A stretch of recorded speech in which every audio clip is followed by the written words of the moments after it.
السلام عليكم ورحمة الله تعالى وبركاته. إن الحمد لله الأكرم الذي خلق الإنسان وكرمه وعلمه من البيان ما لم يعلم، فسبحان الذي لا يحصى امتنانه باللسان ولا بالقلم. نشهد أن لا إله إلا الله وحده لا شريك له، ونشهد أن سيدنا ونبينا ومولانا محمدا عبده ورسوله الذي أرسله بالحق بشيرا ونذيرا وداعيا إلى الله بإذنه وسراجا وقمرا منيرا. فقد قال الله تعالى في القرآن المجيد والفرقان الحميد: أعوذ بالله من الشيطان الرجيم. بسم الله الرحمن الرحيم. قل لا أسألكم عليه أجرا إلا المودة في القربى. أيضا قال تعالى: يا أيها الذين آمنوا استعينوا بالصبر والصلاة إن الله مع الصابرين.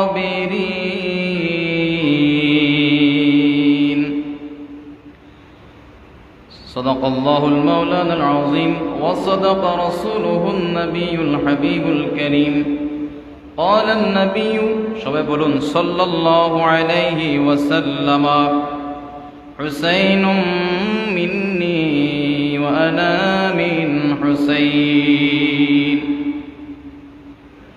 قال الله تعالى في شان حبيبه تعظيما له وتشريفا: إن الله وملائكته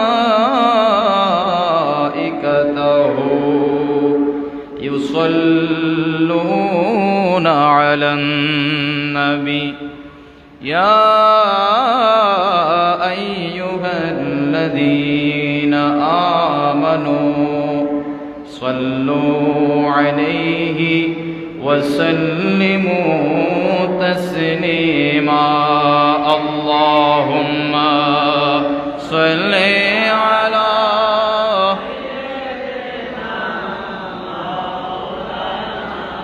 محمد وعلى آل سيدنا.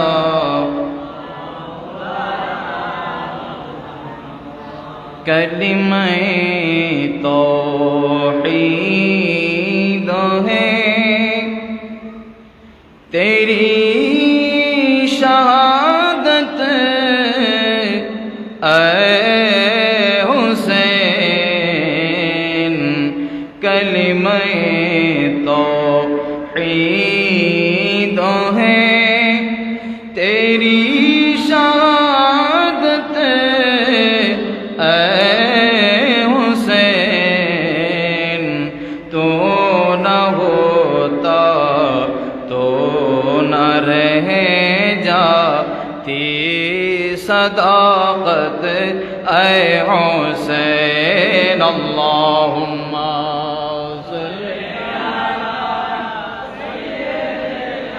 मौलाना मुहम्मद मौलाना। আপনাদের কি খারাপ লাগতেছে? দরুদ শরীফ পড়তে অসুবিধা হচ্ছে? দরুদ শরীফ পড়লে তো গুনাহ নেই নাকি সওয়াব?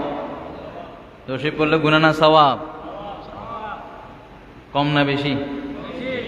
কারণ দরুদ শরীফ এটা একমাত্র এমন একটা আমল যেটা আল্লাহরও বেশি পছন্দ। আল্লাহ রাব্বুল আলামিন মাবুদ, উনি কোনো ইবাদত করেন না, উনি বান্দার ইবাদতের হকদার। কিন্তু আল্লাহ একটা জিনিস সব সময় করে থাকেন, সেটা হলো আমার দয়াল নবীর উপর দরুদ পাক পড়া। একটু জোরে বলুন সুবহানাল্লাহ। অতএব আমি এলাকাবাসী মাইকের আওয়াজে যতটুকু শুনতে পাচ্ছেন, রাস্তার পশ্চিম পাশে বাজারের মধ্যেও এই মাইকের আওয়াজ যাচ্ছে। অনেকে হয়তো চায়ের দোকানে অথবা বন্ধুর দোকানে বসে বসে আমরা আড্ডা দিচ্ছি, কথা বলছি, গল্পগুজব করছি। তার চাইতে বরং আমি আহ্বান করব আল্লাহ এবং তার রাসূলের পক্ষ থেকে আজ সৈয়দুশ শুহাদা শহীদে কারবালা আমার প্যারা নবীর কলিজার টুকরা নয়নের মণি নাতি সাইয়েদনা ইমাম হুসাইন রাদিয়াল্লাহু তাআলা আনহুর আজ শাহাদাত দিবস। সেই দিবসকে স্মরণ করে আহলে বাইত রাসূলের প্রতি মহব্বত প্রকাশ করে আপনারা অতি সত্বর মসজিদে চলে আসুন। দুনিয়াবি ফায়দা কি হবে না হবে সেটা পরের কথা, কিন্তু মসজিদে যতক্ষণ বসে থাকবো, ততক্ষণ আল্লাহর ঘরে বসে থাকবো, ততক্ষণ পর্যন্ত ফেরেশতারা আমাদের আমলনামায় সওয়াব লিখতে থাকবেন। সুবহানাল্লাহ। কারণ পৃথিবীর সবচাইতে উত্তম জায়গা হচ্ছে আল্লাহর ঘর, মসজিদ।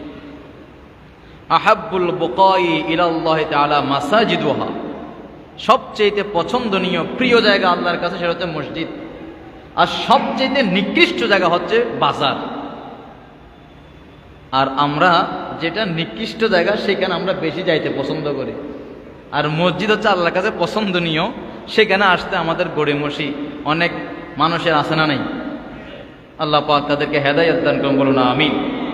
আমরা যারা উপস্থিত হয়েছি মন ভরে প্রাণ খুলে আজকে দয়াল নবীর দরবারে পাকে নজরাতান কয়েকবার দরুদ পাক একটু বড় আওয়াজে পড়ি, আল্লাহুম্মা সাল্লি আলা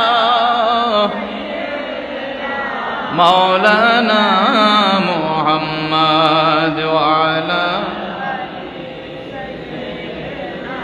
মাওলানা রাসূল আমার ভালোবাসা, রাসূল আমার আলোর আশা, রাসূল আমার ভালোবাসা, রাসূল আমার আলোর আশা, রাসূল আমার প্রেম বিরহের মূল আলোচনা, রাসূল আমার কাজে কর্মে অনুপ্রেরণা। আল্লাহুম্মা সাল্লি আলা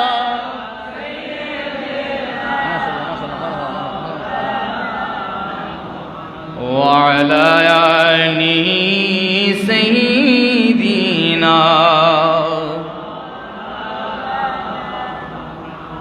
আল্লাহ আল্লাহ আল্লাহু লা ইলাহা ইল্লাহু আল্লাহ আল্লাহ।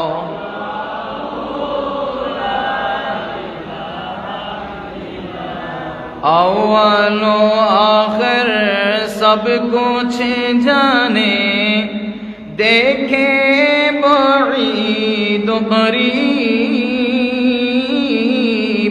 अव्वल आखिर सब कुछ जाने, देखे बईद करीब, गैब की खबरी देने वाला, गैब की खबरी देने वाला, अल्लाह का वो हबीब नबी जी। अल्लाह अल्लाह इल्लाहु अल्लाह अल्लाह अल्लाह।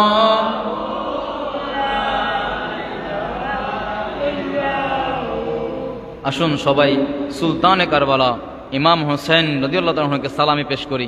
সবাই একটু জবানে পড়বেন, সুলতানে কারবালা কো, সুলতানে কারবালা কো हमारा सलाम हो, सुल्तान करबला को, सुल्तान करबला को हमारा सलाम हो,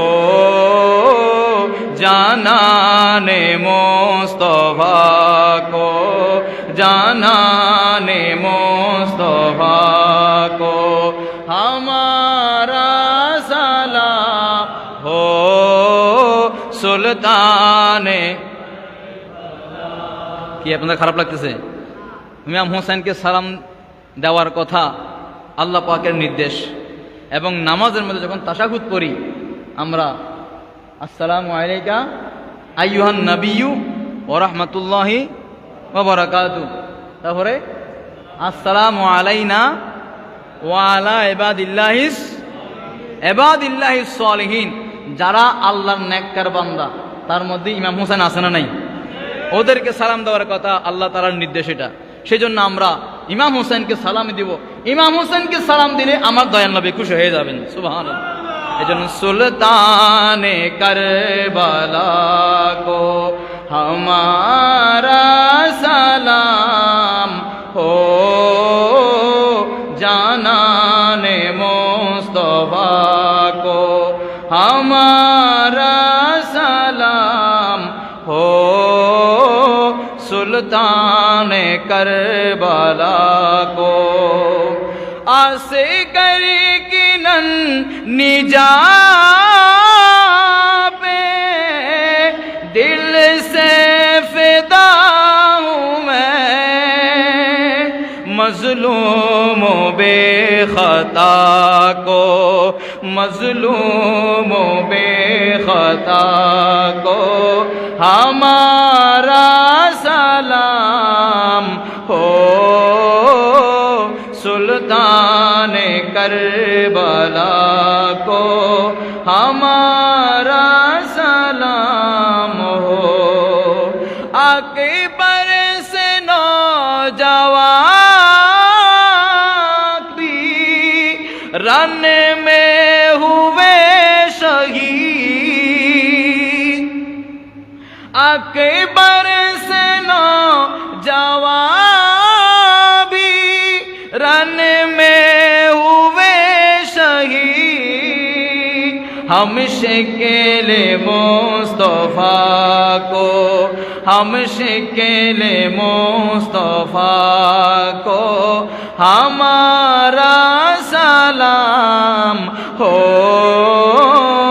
सुल्तान करबला को हमारा सलाम हो, जानाने मुस्तफा को हमारा सलाम हो, सुल्तान करबला को, सुल्तान करबला को, सुल्तान करबला को हमारा सलाम हो। উপস্থিত ঐতিহ্যবাহী মিরসরাই উপজেলার 12 তাকিয়াস্ত सरदार अउलिया औलाद गौस पाक हजरत शाह जाहिद रहमतुल्लाह अलैहि माजार संलग्न जामे मस्जिदे पवित्र शुहादाए करबला शुहादाए इमाम हुसैन रदियल्लाहु ताआला अन्हुर उपलक्षे आयोजित 3 दिन ব্যাপী এই মাহফিলের সর্বশেষ সমাপনী দিবসে উপস্থিত আছেন জামে আহমদে সুন্নি আলিয়ার তফসির বিভাগের শিক্ষার্থী আমার বন্ধুবর জনাব মাওলানা মোহাম্মদ ফারভেজ হোসেন আল কাদেরী দামা ইকবালুহু ওয়া মাজদুহু, উপস্থিত আছেন পত্র মসজিদের সম্মানিত পেশ ইমাম, সম্মানিত সহকারী ইমাম, অপরাপর ওলামায়ে কেরাম, আমার সামনে উপবিষ্ট বিরাদান ইসলাম, বয়োজ্যেষ্ঠ শ্রদ্ধাভাজন মুরব্বিনে কেরাম, সমবয়সী যুবক ভাইয়েরা, আদরের ছোট ভাইয়েরা, মাইকের আওয়াজে শুনতে পাচ্ছেন, পর্দানশীল মস্তুরাত খাওয়াতিন মা ও বোনেরা, রব্বুল আলামিন হাকিমুল হাকিমিন পরওয়ারদিগার আল্লাহর দরবারে অসংখ্য অগণিত অফুরন্ত শুকরিয়া জ্ঞাপন করছি যে মহান আল্লাহ রব্বুল আলামিন হাকিমুল হাকিমিন আমাদেরকে তার প্রিয় হাবিব সাল্লাল্লাহু আলাইহি ওয়াসাল্লামের প্রিয় নাতি ইমাম হুসাইন রাদিয়াল্লাহু তাআলার স্মরণে কারবালার মাহফিল করার তৌফিক দিয়েছেন, আসার বসার সুযোগ করে দিয়েছেন। সেই মনিবের দরবারে প্রত্যেকে শুকরিয়া তাম বলি আলহামদুলিল্লাহ। আরেকবার বলি আলহামদুলিল্লাহ, সুম্মা আলহামদুলিল্লাহ। সাথে সাথে লক্ষ কোটি গুণ দরুদ সালাম রাসূলের পাক সরওয়ারে কায়নাত নূরে মুজাসসাম শফিউল মুযনিবিন রাহমাতুল লিল আলামিন নবী আহমদ মুজতবা মুহাম্মদ মুস্তাফা সাল্লাল্লাহু তাআলা আলাইহি ওয়াসাল্লামের কদম পাকে সালাম আরজ করছি। तमाम अहले बैत रसूल सल्लल्लाहु अलैहि वसल्लम, तमाम असहाब रसूल सल्लल्लाहु अलैहि वसल्लम बिलखुसूस सलाम अर्ज करছি तमाम शुहादाए करबलार রহে পাকে, সালাম আরজ করছি শাহিনशाह बगदाद গৌসে পাকের দরবারে, সালাম আরজ করছি গৌসে পাকের আওলাদ হযরত শাহ জাহিদ রহমাতুল্লাহ আলাইহির দরবারে পাকে। আমি গুনাহগার আপনাদের খেদমতে কালামুল্লাহ শরীফ থেকে এক টুকরা আয়াতে করিমা তিলাওয়াত করেছি, যে আয়াতের মধ্যে আল্লাহ তাআলা ইরশাদ করেন বিসমিল্লাহির রহমানির রহিম, কুল লা আসআলুকুম আলাইহি আজরান ইল্লাল মাওয়াদ্দাতা ফিল কুরবা। জোরে বলুন সুবহানাল্লাহ। প্রথম শব্দ হচ্ছে কুল। কুল শব্দের অর্থ হচ্ছে হে হাবিব, হে নবী, আপনি আপনার উম্মতকে বলে দিন, জানায় দিন, লা আসআলুকুম, তোমাদের কাছে আমি নবী চাই না, আজরন, কোনো প্রতিদান, কোনো বিনিময়, কোনো কিছু আমি তোমাদের কাছে চাই না। আলাইহি, আলাইহি মানি এখানে হুর জমির তরজমা তফসির হচ্ছে রসুল করিম সাল্লাল্লাহু আলাইহি ওয়াসাল্লাম যে দিন ইসলাম, যে ঈমান, যে কোরআন আমাদেরকে দিয়েছেন, তার উপরে আল্লাহর নবী আমাদের থেকে কোনো প্রতিদান, কোনো বিনিময় চান না।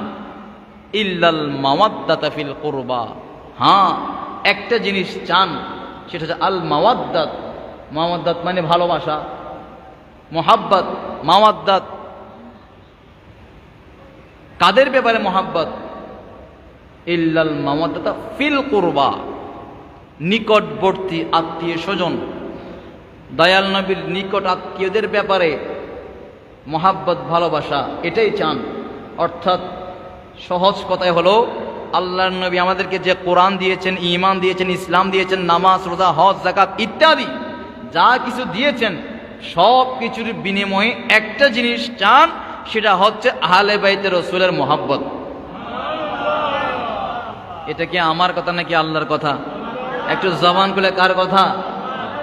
তাহলে আল্লাহ রাব্বুল আলামিন হাকিমুল হাকিমিন নির্দেশ দিয়েছেন আমাদেরকে বলার জন্য যে এই যে আমরা আজকে নামাজ পড়লাম, এশার নামাজ, 5 ওয়াক্ত নামাজ আদায় করছি, রোজা, রমজানের রোজা আদায় করতেছি, যাদের উপর যাকাত ফরজ জাকাত দিচ্ছি, হজ ফরজ হলে হজ করতেছি, দান সদকা যা তৌফিক অনুযায়ী করতেছি, ইত্যাদি ইত্যাদি, কোরআন তেলাওয়াত, তাসবিহ, তাহলিল, যা আমলনামা আমরা আমাদের জীবনে আমল করছি, সেগুলোর বিনিময়ে একটা জিনিস আল্লাহ তাআলা চান, সেটা হলো আহলে বাইতে রাসূল যারা নবীর পরিবারের সদস্য, তাদের প্রতি মহাব্বত করা। জোরে বলুন সুবহানাল্লাহ। এখন মহাব্বত কিভাবে বুঝবো যে আমি মহাব্বত করি? আমি বললে, মুখে বললাম আমি মহাব্বত করি, তাহলে কি হয়ে যাবে? মুখে বললে তার মহাব্বত হয়ে যায় না। মহাব্বত প্রকাশ করতে হয়, বিভিন্ন অ্যাঙ্গেল আছে, বিভিন্ন সিস্টেম আছে, বিভিন্নভাবে বোঝা যায়। আমি একজন মানুষকে বললাম আমি আপনাকে অনেক মহাব্বত করি, পিছনে গালি দেয়, এটা কি মহাব্বত হবে? আমি একজন মানুষকে বলে আপনাকে মহাব্বত করি, কিন্তু তার খারাপই চাই, ভালোটা চাই না, তাহলে কি এটা মহাব্বত করা হবে? আমি এদিকে বলি মানুষকে আমি মহাব্বত করি, কিন্তু যখন মহাব্বতের কথা আসে তখন আমার কথার মাধ্যমে আহলে বাইতকে আক্রমণাত্মক কথা বের হয়, আহলে বাইত রাসূলের প্রতি দুশমনী বের হয়, তাহলে কি সেটা মহাব্বত হবে? আল্লাহ পাক আমাদেরকে আহলে বাইত রাসূলের মহাব্বত আমাদের অন্তরে পরিপূর্ণভাবে ধারণ করার তৌফিক দান করুন, বলুন আমিন। সম্মানিত উপস্থিতি, আবার কিছু মানুষ আছে মহাব্বত এজহার করতে গিয়ে বাড়াবাড়ি করে ফেলে। আমাদেরকে বাইনাল ইফরাত ওয়াত তাফরিদ থাকতে হবে, বেশি অতিরঞ্জিতও নয়, আবার বেশি সারাসারিও নয়। এটার নাম ইসলাম। এটার নাম কি? আল্লাহ বলতেছেন তোমাদেরকে বানিয়েছে উম্মাতাও ওয়াসাতা, তোমাদেরকে মধ্যম পন্থা অবলম্বনকারী আমি উম্মত বানিয়েছি। বেশি একেবারে কঠোর হওয়া যাবে না, আবার বেশি সারাসারিও হওয়া যাবে, মধ্যম পন্থা অবলম্বন করতে হবে।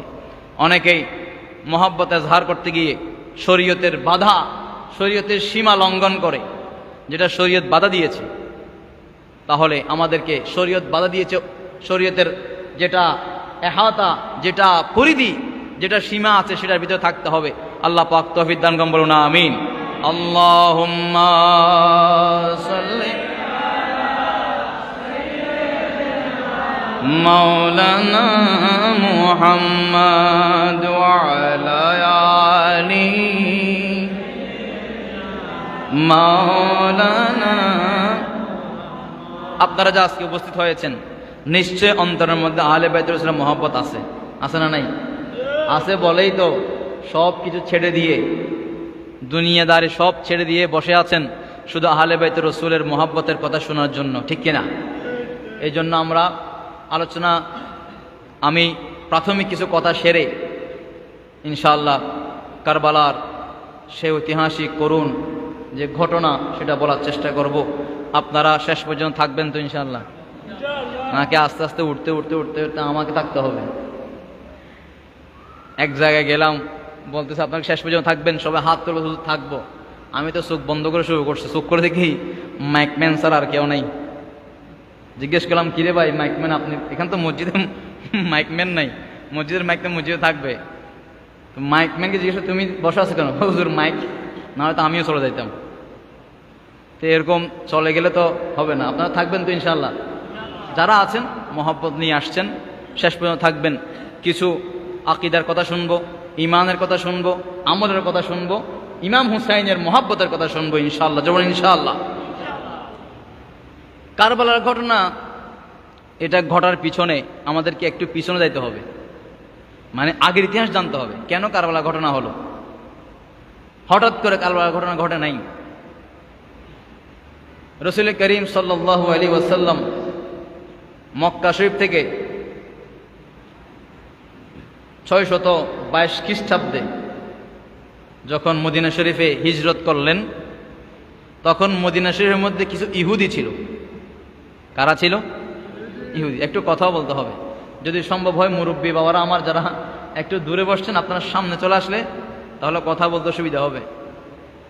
ইহুদিরা যখন মদিনা শরীফে ছিলেন, তখন রাসূল পাক সাল্লাল্লাহু আলাইহি ওয়াসাল্লাম মদিনা আসার পরে আল্লাহ রসুল একটা সনদ করলেন, চুক্তিনামা করলেন, যে চুক্তির নাম হচ্ছে মদিনা সনদ। এই সনদের 52 বা 54টি ধারা ছিল। সেখান থেকে অন্যতম একটি ধারা হলো যে আমরা এখানে ইহুদি, মুসলমান এবং মদিনাবাসী যারা আছি, তিনও গ্রুপ মিলে আমরা আমাদের এই অঞ্চল মদিনা রাষ্ট্র যেটা গঠন করা হচ্ছে, ওই মদিনাটা আমরা পরিচালনা করব। জাত ধর্ম সে পালন করবে, জাত ধর্ম সে পালন করবে, কাউকে কেউ বাড়াবাড়ি করবে না। তবে বাহির থেকে কোনো দুশ্মন যদি মদিনায়ে পাকের উপর আক্রমণ করে, আমরা তিনও গ্রুপ, ইহুদি, মুসলমান, মদিনাবাসী, তিনও গ্রুপ মিলে বাহিরের শত্রুকে আমরা প্রতিহত করব। এটা চুক্তি হলো, স্টাম্প হলো। চলতেছে 2624 খ্রিস্টাব্দ, 600। আপনার একটু মনে রাখতে হবে, এগুলো জানতে হবে। না জানলে বাতেল, যারা আকিদার মধ্যে বাতেল হয়ে গেছে, শিয়া, খারেজি, এভাবে যারা বাতেল আকিদায় চলে গেছে, তারা আপনাদের ঈমান নিয়ে টানাটানি করবে। কারণ আপনারা তো জানেন না আসল বিষয়, না জানা করে আপনাদেরকে মিসগাইড করে ফেলবে। কারণ আল্লাহর নবী ইরশাদ করেছেন, শেষ জামানায় আমার উম্মতের ঈমান রক্ষা করা বড় কঠিন হয়ে যাবে। কেমন কঠিন?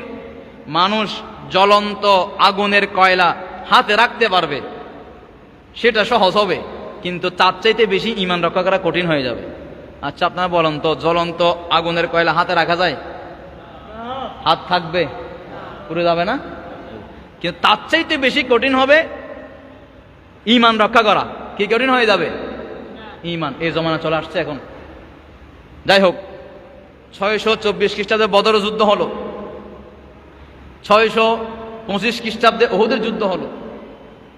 চুক্তি অনুযায়ী ইহুদিরা, আপনার দিকে খেয়াল করেন, চুক্তি অনুযায়ী ইহুদিরা বদর যুদ্ধ আসে নাই, উহুদের যুদ্ধেও আসে নাই, বরং উহুদের যুদ্ধে মুনাফিকরা আল্লাহ রসুলের সাথে মুনাফিকি করে, তারা অর্ধেক পথ থেকে ফিরে গেছে। খন্দকের যুদ্ধের মধ্যে রসুল করিম সাল্লাল্লাহু আলাইহি ওয়াসাল্লাম 1400 সাহাবা অথবা 1500 সাহাবা তাদেরকে নিয়ে পুরা মদিনা শরীফের 3 দিকে পরীক্ষা খনন করলেন। পরীক্ষা মানি গর্ত। আপনাদের মনোযোগ আসেনি? আপনার একটু সামনে চলে আসেন, আপনাদের জন্য শ্রোতা মণ্ডলী তাকায় আছে, সামনের দিকে চলে আসেন। দরুদ পড়ি, সালাতুন ইয়া রাসূলুল্লাহ আলাইকুম,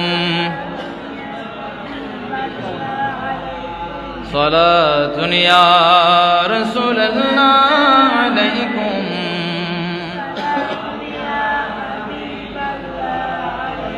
আমি পিছনের ইতিহাসটা বলেই আমি কারবালার দিকে যাব, কারণ আগের বিষয় না জানলে আপনারা কারবালা ঘটনা কেন হয়েছে আপনারা না জানলে এগুলা ইতিহাস বিকৃত হয়ে যাবে, জানতে হবে। তো খন্দকের যুদ্ধের মধ্যে মক্কা থেকে কাফেররা আসলো। মক্কার কাফেররা আসার আগে আল্লাহ রসুল মদিনা শরীফে 1500 সাহাবী নিয়ে মদিনা শরীফের 3 দিকে, একদিকে পাহাড় আছে, একদিকে নিরাপদ, পাহাড় যেদিকে সেদিকে নিরাপদ। যেমন ধরেন আমাদের এখানে যুদ্ধ বাজলো, তাহলে মোটামুটি পূর্বপাশ কি আছে? আমাদের নিরাপদ আছে, পাহাড় আছে, সেজন্য। অনুরূপভাবে মদিনা শরীফের এক পাশে পাহাড় ছিল আর 3 পাশে ছিল সমতল। আল্লাহ রসুল 3 পাশে গর্ত খনন করলেন 20 ফিট নিচে, যাতে দুশমনরা আসতে না পারে। সুবহানাল্লাহ বলবেন না?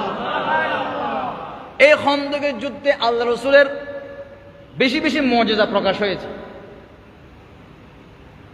প্যারা হাজিরিন, খন্দকের যুদ্ধের মধ্যে সাহাবায়ে কেরাম মদিনা শরীফের 3 দিকে গর্ত খনন করতে করতে করতে সাহাবায়ে কেরামের কারো ঘরের মধ্যে খাবার দাবার নাই, সবাই উপবাস। শুধু সাহাবায়ে কেরাম নয়, খুদ রাহমাতুল লিল আলামিন আমার আপনার প্যারা নবী, দু জাহানের বাদশা কামলিওয়ালা নবী, 3 দিন পর্যন্ত ঘরের মধ্যে চুলায় আগুন জ্বলতেছে না। আল্লাহর নবীর পেট মোবারক শুকিয়ে আমার নবী ক্ষুধার যন্ত্রণায় উম্মতকে শিক্ষা দেওয়ার জন্য, সাহাবায়ে কেরামকে মনোবল বাড়ানোর জন্য আমার নবী পেট মোবারকের সাথে 2টা বড় বড় পাথর বেঁধে নিয়েছে।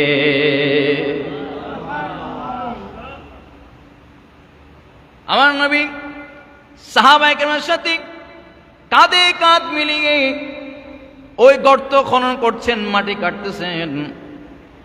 রহমতুল্লিল আলামিন নবী, দু জাহানের বাদশা, কামলিওয়ালা নবী সাহাবায়ে কেরামের সাথে বসে বসে সাহায্য সহযোগিতা করতেছেন, উৎসাহ দিচ্ছেন, উদ্দীপনা দিচ্ছেন। প্রচন্ড বাতাস।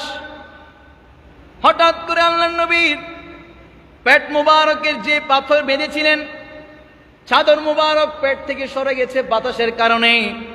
হযরতে জাবের রাদিয়াল্লাহু তাআলা খেয়াল করলেন, দয়াল নবী ক্ষুধার তাড়নায় পেটের মধ্যে পাথর পর্যন্ত বেঁধে ফেলেছেন, আমাদেরকে একটু বুঝতে দেয় না।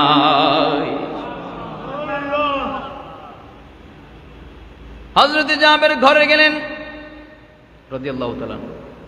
হযরতে জাবের রাদিয়াল্লাহু তাআলা ঘরে গেলেন। ঘরে গিয়ে স্ত্রীকে বললেন, ও আমার প্রিয় স্ত্রী, যেই নবীর উপর কলমা পড়ে আমরা মুসলমান হয়েছি, ওই নবী আজকে 2-3 দিন পর্যন্ত কোনো খাবার খান নাই, পেটের মধ্যে পাথর বেঁধেছেন, এই খবরও আমরা পাই নাই। আজকে বাতাসের কারণে দয়াল নবীর পেট মোবারক থেকে কাপড়টা সরে গেল, আমি দেখতে পেলাম 2টা বড় বড় পাথর দয়াল নবীর পেটের সাথে বাঁধা। ঘরের মধ্যে কিছু আছে নাকি? আমি একটু আমার নবীকে মেহমানদারি করব।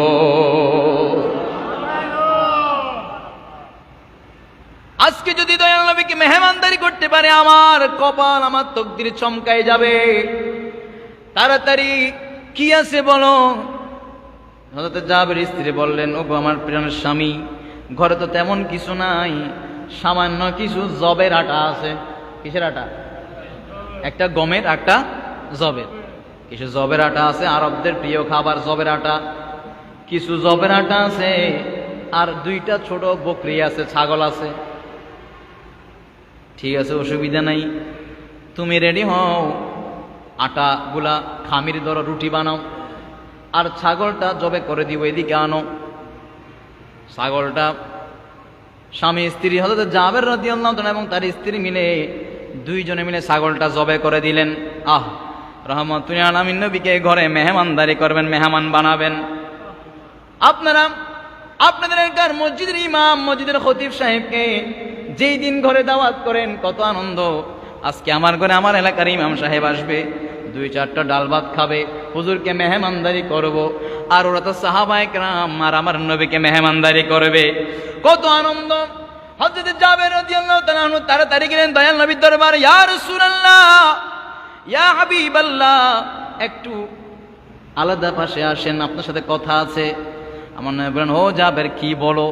ইয়া রাসূলুল্লাহ, আমি তো গরিব, আমার ঘরে তেমন কিছু নাই, আমি তো একটা জিনিস দেখেছি, আপনার পেটের মধ্যে পাথর বেঁধেছেন। আমি জাবেরের সহ্য হয় নাই, আমি করে গেলাম, ছোট্ট একটা ছাগলের ছানা আছে, ছাগলের বাচ্চা আছে, আমি সেটা জবে করে দিয়েছি। আপনি আপনার সাহাবী থেকে 2-3 জন নিয়ে আমার ঘরে একটু মেহমান হবে। আমার নবী খুশি হয়ে গেলেন। ছাগল, ছোট্ট ছোট ছাগল কয়জনে খাইতে পারবে? সর্বোচ্চ 5-6 জন। আমার নবী বললেন, এই আমার সাহাবীরা, চলো সবাই জাবেরের ঘরে। সুবহানাল্লাহ বলেন। দেখি বলেন, সাহাবী কতজন ছিলেন? মনে নাই? 1,500 কতজন? 1,500 সাহাবী। আমার নবী বলেন, হে সাহাবীরা, চলো জাবেরের ঘরে, আজকে জাবের তোমাদেরকে মেহমানদারি করবেন। সুবহানাল্লাহ। জাবের তো হয়ে গেছেন, কি করলাম কি, 4-5 জনের খাবার, হুজুর তো সবাইকে দাওয়াত দিয়েছেন, 1,500 মাসে কোথায় খাওয়াবো আমি, এটা পুরো মেজবান। জাবের, ইয়া রাসূলুল্লাহ, আমি তো একটা ছোট ছাগলের বাচ্চা জবে করছি, কেমনে এতগুলো মানুষকে খাওয়াবো? মানে তুমি টেনশন করিও না, দাওয়াত দেওয়ার দায়িত্ব তোমার, খাওয়ানোর দায়িত্ব আমি নবী। তুমি যাও, তোমার স্ত্রীকে বলে দাও। এই কথাটা মনে রাখবেন, আমার মা বোনেরাও মনে রাখবেন। আজকে আমাদের ঘরে বরকত নাই, মাসে লক্ষ লক্ষ টাকা ইনকাম করি, এক সময় 500 টাকা 1000 দিয়ে পুরা ফ্যামিলি চলতো, ইনকাম বাড়তেছে, বরকত বাড়তেছে না। আজকের হাদিসটা থেকে আমল শুনে নেন। আমার নবী, ও জাবের ঘরে যাও, ঘরে গিয়ে বলবে, গোস্ত পাকি ডেক্সির উপরে যে বর্ণা, যে এটাকে কি বলা হয়, মিরেশ্বরে বলা হয় বৈঠবা না, যে ঢাকনা দেওয়া হয়, ওই ঢাকনিটা ডেক্সির উপরে রেখে দিবা, উল্টাতে মানা করবা। যেখানে রুটি বানাবে, রুটি বানিয়ে একটা পাত্রের মধ্যে রেখে ঢাকনা দিয়ে দিবে, সেটা উল্টবে না। আমি আসলে তখন বলবো কি করতে হবে। সুবহানাল্লাহ।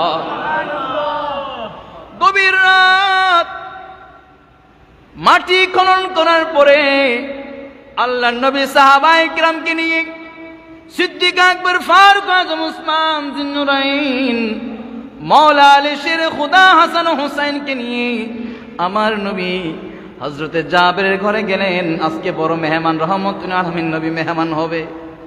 কিন্তু ঘটনা একটা ঘটে গেল। ওইদিকে হযরতে জাবের রাদিয়াল্লাহু তাআলা ওনার যে ছাগলটা জবে করছিলেন, ওনার দুইটা সন্তান ছিল।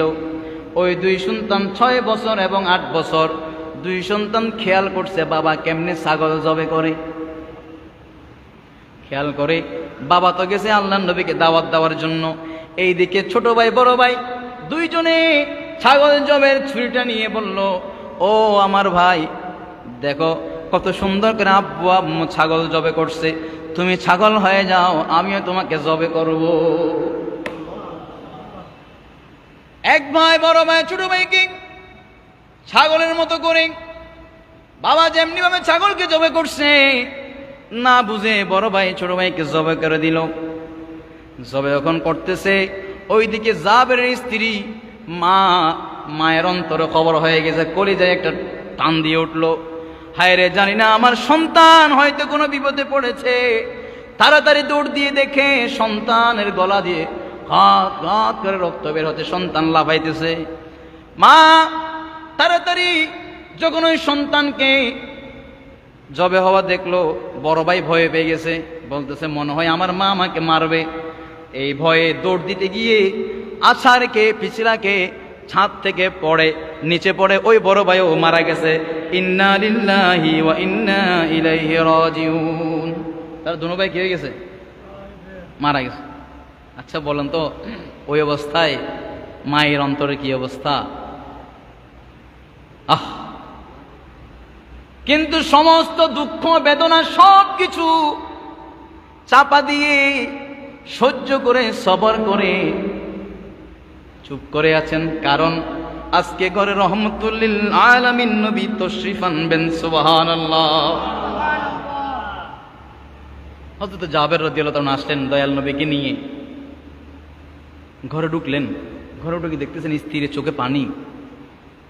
হযরত জাবের রাদিয়াল্লাহু তাআলা বললেন, হে আমার স্ত্রী, তুমি কান্না করিও না, টেনশন করিও না। উনি মনে করছেন মানে মানুষ বেশি আসছে দেখে উনি টেনশনে পড়ে গেছেন, চিন্তা পড়ে গেছেন।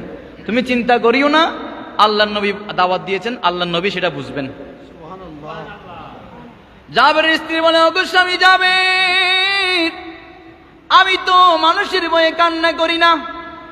জাবের রাদিয়াল্লাহু তাআলা বলেন, কি জন্য কান্না করো? তোমার চোখে পানি কেন? তুমি তো আজকে খুশি হওয়ার কথা। আমাদের পেয়ারা নবী আমাদের ঘরে মেহমান হচ্ছেন, তুমি কি খুশি না? বললো, আমি অনেক খুশি, এর চাইতে বড় খুশির খবর আর হতে পারে না। আমি গরিব, আমরা গরিব, গরিব গরিব দয়াল নবীর তশরিফ আমারি, আমরা অনেক খুশি। কিন্তু আমাদের দুইজন কলেজার টুকরা যে এই মাত্র 2 জন দুনিয়া থেকে বিদায় হয়ে গেছেন, সেই জন্য আমি কান্না করতেছি। হযরতে জাবের কিছুক্ষণের জন্য মনে হলো যেন আসমান ভেঙে পড়েছে, পায়ের নিচ থেকে জমিন সরে গেছে। তিনি বললেন, কি বলো কি বলো? আমার 2 সন্তান যদি মারা যায়, দয়াল নবী এসে তো প্রথমেই আমার সন্তানগুলোকে আব্দুল্লাহ বলে ডাক দিবে।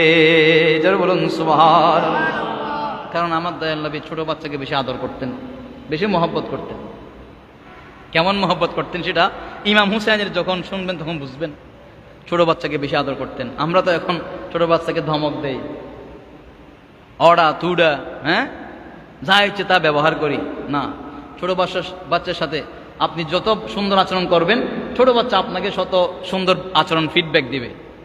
আপনি যদি এখন গালিগালাজ শিখেন, আপনাকেও সে গালিগালাজ দিবে। সেই জন্য আমার নবীর চরিত্র উত্তম চরিত্র। আমার নবীর চরিত্রকে আমরা আদর্শ হিসেবে গ্রহণ করতে হবে। আমার নবী আসলেন, ও জাবের, খাবারগুলা ডেক্সি সহ আমার সামনে নিয়ে আসো। ডেক্সি নিয়ে আসলেন। উপরে কি আছে মনে আছে না আপনাদের? আপনার কথা বুঝতেছেন? উপরে ঢাকনা আছে, আর রুটির উপরে কি আছে? ঢাকনা আছে। আমার নয় বলেন, হে আমার সাহাবায়ে কেরাম, 10 জন গ্রুপ করে করে এক দল 10 জন। এক দলে কয়জন? এক দল 10 জন করে তোমরা আসো। আমার নবী ডেকসিটা সরান নাই, দেখেন বরকত। এই জন্য ঘরে মেজবানি হলে, যে কোনো রান্না বান্না হলে ডেকসির উপর ঢাকনা থাকবে, আপনি সেখান থেকে আস্তে আস্তে চামচ দিয়ে নেবেন। কারণ আমরা করে কি, পুরো ঢাকনা রেখে একবার মাঝখান থেকে নামাজ শুরু করে দেই। এটা সুন্নত না, এটা বরকত নয়। এই জন্য আমার নবী ডেকসির উপরে ঢাকনাটা রাখলেন, একটা একটা পেয়ালা ভর্তি আমার নবী গোশত দেন। ওইদিকে রুটির ঢাকনা থেকে আমার নবী রুটি বের করে করে একটা একটা রুটি দিতেছেন। সাহাবায়ে কেরাম 10 জন এসে খান, আবার চলে যান, আবার 10 জন এসে খান, চলে যান।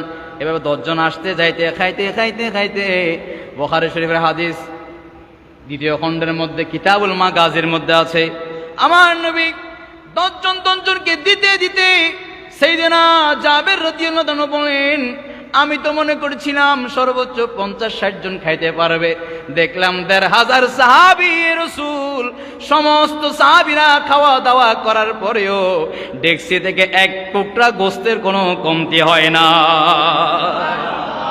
আরো জোরে বলুন সুবহানাল্লাহ। ইয়া রাসূল, ইয়া জিন্দাবাদ জিন্দাবাদ। হযরত জাবের রাদিয়াল্লাহু তাআলা এবং আল্লাহ রাসূলের সাথে কয়েকজন সাহাবী বাকি ছিলেন।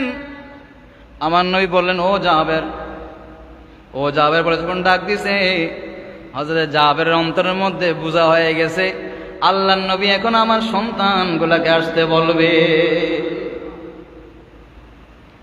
ও জাবের, লাব্বাইক ইয়া রাসূলুল্লাহ, ইয়া রাসূলুল্লাহ, হাজির, হুকুম করেন।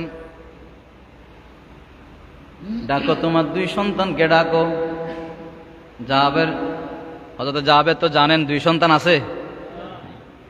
উনি দরজার সামনে গিয়ে, এ আব্দুল্লাহ, এ আব্দুর রহমান, কোথায়? আসো, তোমাদেরকে আল্লাহ নবী ডাকতেছেন। আল্লাহ রসুলকে বুঝ দেওয়ার জন্য, যাতে আল্লাহ রসুল মেহমান আসছেন কষ্ট না পায়। ইয়া রাসূলুল্লাহ মনে হয় কোথাও খেলতে গেছে, দূরে কোথাও গেছে, বলে না তাদেরকে ডাকো, কারণ আমার নবীও তো জানেন। সুবহানাল্লাহ বলেন। আউয়াল ও আখির সব কুছ জানে, দেখে বঈদ ও কरीब, আর গায়ব কি খবরি দেনে वाला अल्लाह का वो हबीब नबी जी। अल्लाह अल्लाह इल्लाह अल्लाह अल्लाह।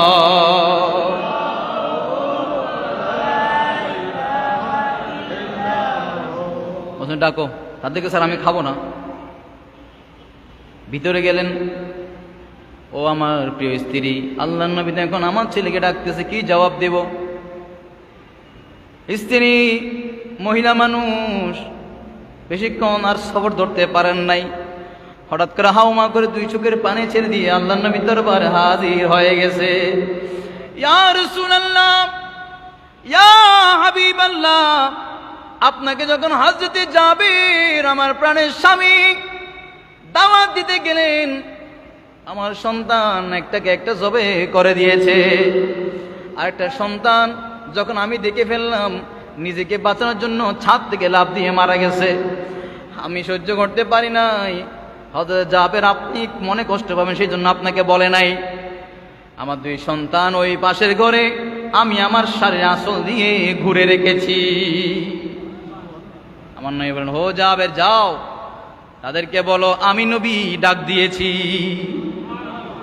কে ডাক দিয়েছেন? নবী ডাক দিয়েছেন, আমি ডাক দিয়েছি বলো। হযরত জাবের বলেন, হে আমার সন্তান, তোমাদেরকে দয়াল নবী ডাক দিয়েছেন। এই কথা বলার দেরি সাথে সাথে 2 সন্তান উঠে দয়াল নবীর কদমে চলে এসেছে। আমার নবী পারেন কি পারেন না? পারেন কি পারেন না? এই ক্ষমতা দিয়েছেন কে? একটু জোরে বলেন, কে দিয়েছেন? নবীকে মহব্বত করেন বিদায় দুই সন্তানকে ফিরে পেয়েছেন। জোরে বলুন না সুবহানাল্লাহ। যাই হোক, ওই খন্দকের যুদ্ধের মধ্যে মক্কা থেকে কাফেররা আসতেছে, এবং কাফেররা আসতেছে পথের মধ্যে মদিনা শরীফে যে সমস্ত ইহুদি ছিল তারা গিয়ে ওই চুক্তি ভঙ্গ করে কাফেরদেরকে সংবাদ দিয়ে দিল যে মদিনা শরীফে আগের অবস্থা নাই, সেখানে এবার ভিন্ন ধর্মী যুদ্ধ হবে। সেখানে আল্লাহর নবী গর্ত খনন করেছেন। কারা এই সংবাদ দিছে? আপনারা এটা বুঝতে হবে কিন্তু কারা দিয়েছে, কাদেরকে? মক্কার কাফেরদেরকে। কাদেরকে? তাহলে ইহুদিদের সাথে চুক্তি ছিল মদিনা শরীফে মুসলমানদের সাথে যুদ্ধ করার, তারা চুক্তিভঙ্গ করে মক্কার কাফেরদেরকে সহযোগিতা করতেছে। চুক্তিভঙ্গ করছে কিনা আপনারা বুঝতেছেন? চুক্তিভঙ্গ করছে কারা? কথা বলতে হবে কারা? এই যে এখন ইসরায়েল আছে না ফিলিস্তিনে, বারবার যুদ্ধবিরতি নেই, বারবার চুক্তিভঙ্গ করে, কারণ এগুলো তো জাতে মুনাফেক, ঠিক কিনা? এই চুক্তিভঙ্গ করলো। যাক, যুদ্ধের সময় আমার নবী ওইদিকে কোনো পদক্ষেপ নেন নাই। যুদ্ধের পর, খন্দকের যুদ্ধের পর আমার নবী মদিনা শরীফ থেকে চুক্তিভঙ্গের অপরাধে তাদেরকে মদিনা শরীফ থেকে বের করে দিয়েছে। তাদেরকে, কারণ তারা কি করেছে? চুক্তি ভঙ্গ করেছে। ইহুদিরা মদিনা শরীফ থেকে বের হয়ে গেল কোথায়? খাইবারে। কোথায়? খাইবার নামে একটা জায়গা আছে মদিনা শরীফ থেকে দূরে, খাইবারে যারা বসতি স্থাপন করলো। কিন্তু ইহুদিরা এত বড় কমবখ্ত জালেম, তারা খাইবারে গিয়ে আর বসে থাকে নাই, তারা আস্তে আস্তে মদিনা শরীফেরও আক্রমণ করার জন্য প্রস্তুতি নিচ্ছে। নাউজুবিল্লাহ বলেন।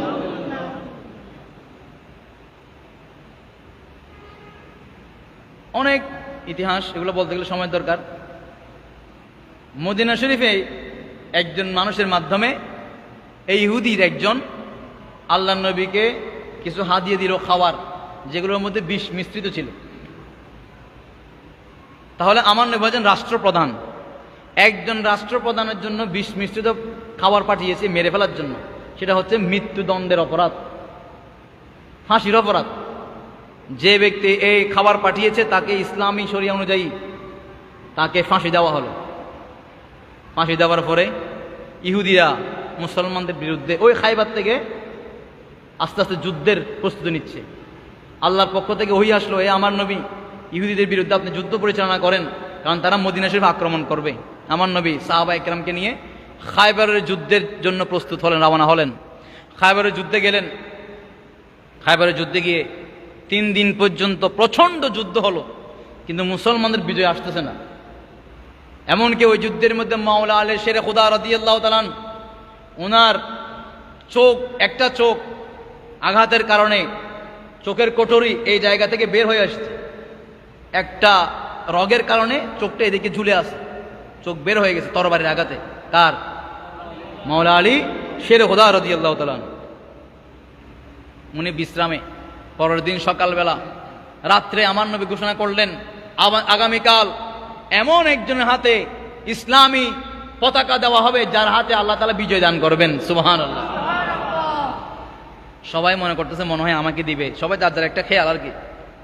সকালবেলা আমার নবী উঠলেন, বললেন আইনা আলী ইবনে আবি তালেব, আমার চাচাতো ভাই আলী রাদিয়াল্লাহু আনহু কোথায়? আলী কোথায়? সাহাবাইকে আনাউন্স করলেন, ইয়া রাসূলুল্লাহ, মাওলা আলী শের খুদা উনি তো অসুস্থ, ওনার চোখ একটা তো বের হয়ে গেছে, আঘাতে বের হয়ে গেছে, উনি যুদ্ধ কিভাবে করবেন? ওনাকে ডেকে নিয়ে আসেন। মাওলা আলী শের খুদা রাদিয়াল্লাহু আনহু আল্লাহ নবীর দরবারে এসে দাঁড়ালেন। ইয়া রাসূলুল্লাহ, লাব্বাইক ওয়া সাআদাইকা ইয়া রাসূলুল্লাহ। এটা সাহাবীদের আদব ছিল। আল্লাহ নবী ডাক দিলে মাত্র লাব্বাইক ওয়া সাআদাইকা ইয়া রাসূলুল্লাহ, ফিদাকা আবি ওয়া উম্মি ইয়া রাসূলুল্লাহ। ইয়া রাসূলুল্লাহ, আপনি কি বলবেন বলেন, আপনার দরবারে আমার মা বাবাকে কুরবান করার জন্য আমরা প্রস্তুত আছি। আমার নবী বলেন, হে আলী, তোমাকে আজকে যুদ্ধ করতে হবে, তোমার হাতে আল্লাহ ফাতিহে খাইবার আসাদুল্লাহিল গালিব, তোমাকে আজকে আল্লাহ তোমার হাতে বিজয় দান করবেন মুসলমানদের। ইয়া রাসূলুল্লাহ, আমার অবস্থা, এদিকে আসো। আমার নবী নূরের জবান থেকে একটু থুতু মুবারক নিয়ে মাওলা আলী শের খোদার সে চোখ মুবারক লাগিয়ে দিলেন, সাথে সাথে শেফা হয়ে গেছে। সুবহানাল্লাহ। এমন ভাবে যুদ্ধ করলেন। ওই খাইবারের মধ্যে ইহুদিদের একটা দুর্গ ছিল, যেই দুর্গের মধ্যে একটা দরজা আছে, যে দরজা খোলার সময় বাঁধার সময় 40 জন মানুষ লাগতো। কয়জন মানুষ? 40 জন। মাওলা আলী শের খোদা রাদিয়াল্লাহু তাআলা আনহু নিজে একা বাম হাতে সেটা খুলে ফেলেছেন। আল্লাহ ওনাকে কেমন তাকত দিলেন। ওই খাইবার যুদ্ধে বিজয় হওয়ার পরে আল্লাহ রাসূল বলেন, আসাদুল্লাহ, এ হচ্ছে আল্লাহর সিংহ।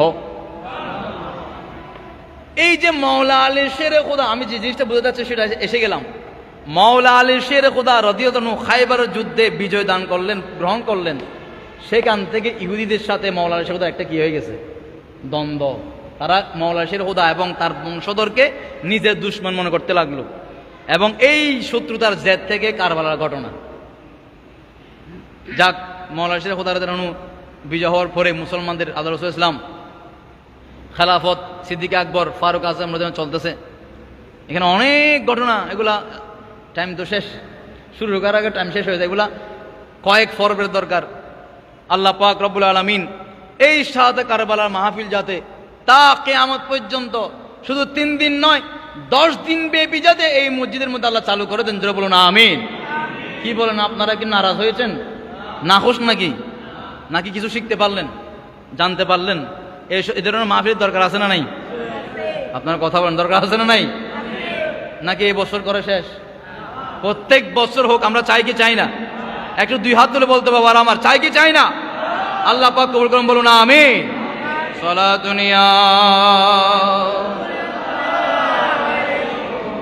সালামুনিয়া। যাই হোক, মাওলা আলী শের খোদা রাদিয়াল্লাহু তাআলা আনহু খেলাফতের মসনদে আসলেন। ওনার আগে হযরত উসমান জিন্নুরাইন রাদিয়াল্লাহু তাআলা আনহু, ইসলামী জাহানের 3য় খলিফা, ওনাকে শহীদ করে দেওয়া হয়েছে। কারা শহীদ করলো এই জিনিসটা জানতে হবে। উসমান রাদিয়াল্লাহু তাআলা আনহুকে শহীদ করেছেন বিদ্রোহী নামধারী ইহুদিরা। বিদ্রোহী নামধারী, বিদ্রোহী মানে তারা মুসলমান নামধারী ছিল। এটার নেতৃত্বে ছিল আব্দুল্লাহ ইবনে সাবাহ। নামটা মনে রাখবেন, কি নাম? Abdullah ibn Saba. এই আব্দুল্লাহ ইবনে সাবাহ ছিল মুনাফিকদের এবং ইহুদিদের সর্দার। ছিল। ওই খাইবারের যুদ্ধে পরাজয় বরণ করার পরে তাদেরকে বহিষ্কার করে দেওয়া হয়েছিল আরব থেকে বহিষ্কার করে ওরা চলে গেছিল মিশরে। মিশর তখনও আরবের অন্তর্ভুক্ত হয় নাই, আফ্রিকায়, এখন আফ্রিকা মহাদেশে, কিন্তু আরব লীগের মধ্যে তারা অন্তর্ভুক্ত। এই মিশরে পাঠানোর পরে মিশরে বসে আব্দুল্লাহ ইবনে সাবাহ ইহুদিদেরকে একত্রিত করে কিছু ইহুদিদের মধ্যে থেকে মুসলমান লেবাস ধরাই দিছে, টুপি, দাড়ি, জুব্বা, ফাগরি এবং কোরআন শরীফের হাফেজ বানাই দিছে। কারা হাফেজ? ইহুদি কোরআন হাফেজ। মুসলমানদের মধ্যে ঢুকে আস্তে আস্তে শুরু করছে দ্বন্দ্ব। যাই হোক, শেষ পর্যন্ত সেই দ্বন্দ্বের কারণে উসমান জিন্নুরাইন রাদিয়াল্লাহু তাআলা আনহু তিনি শহীদ হলেন।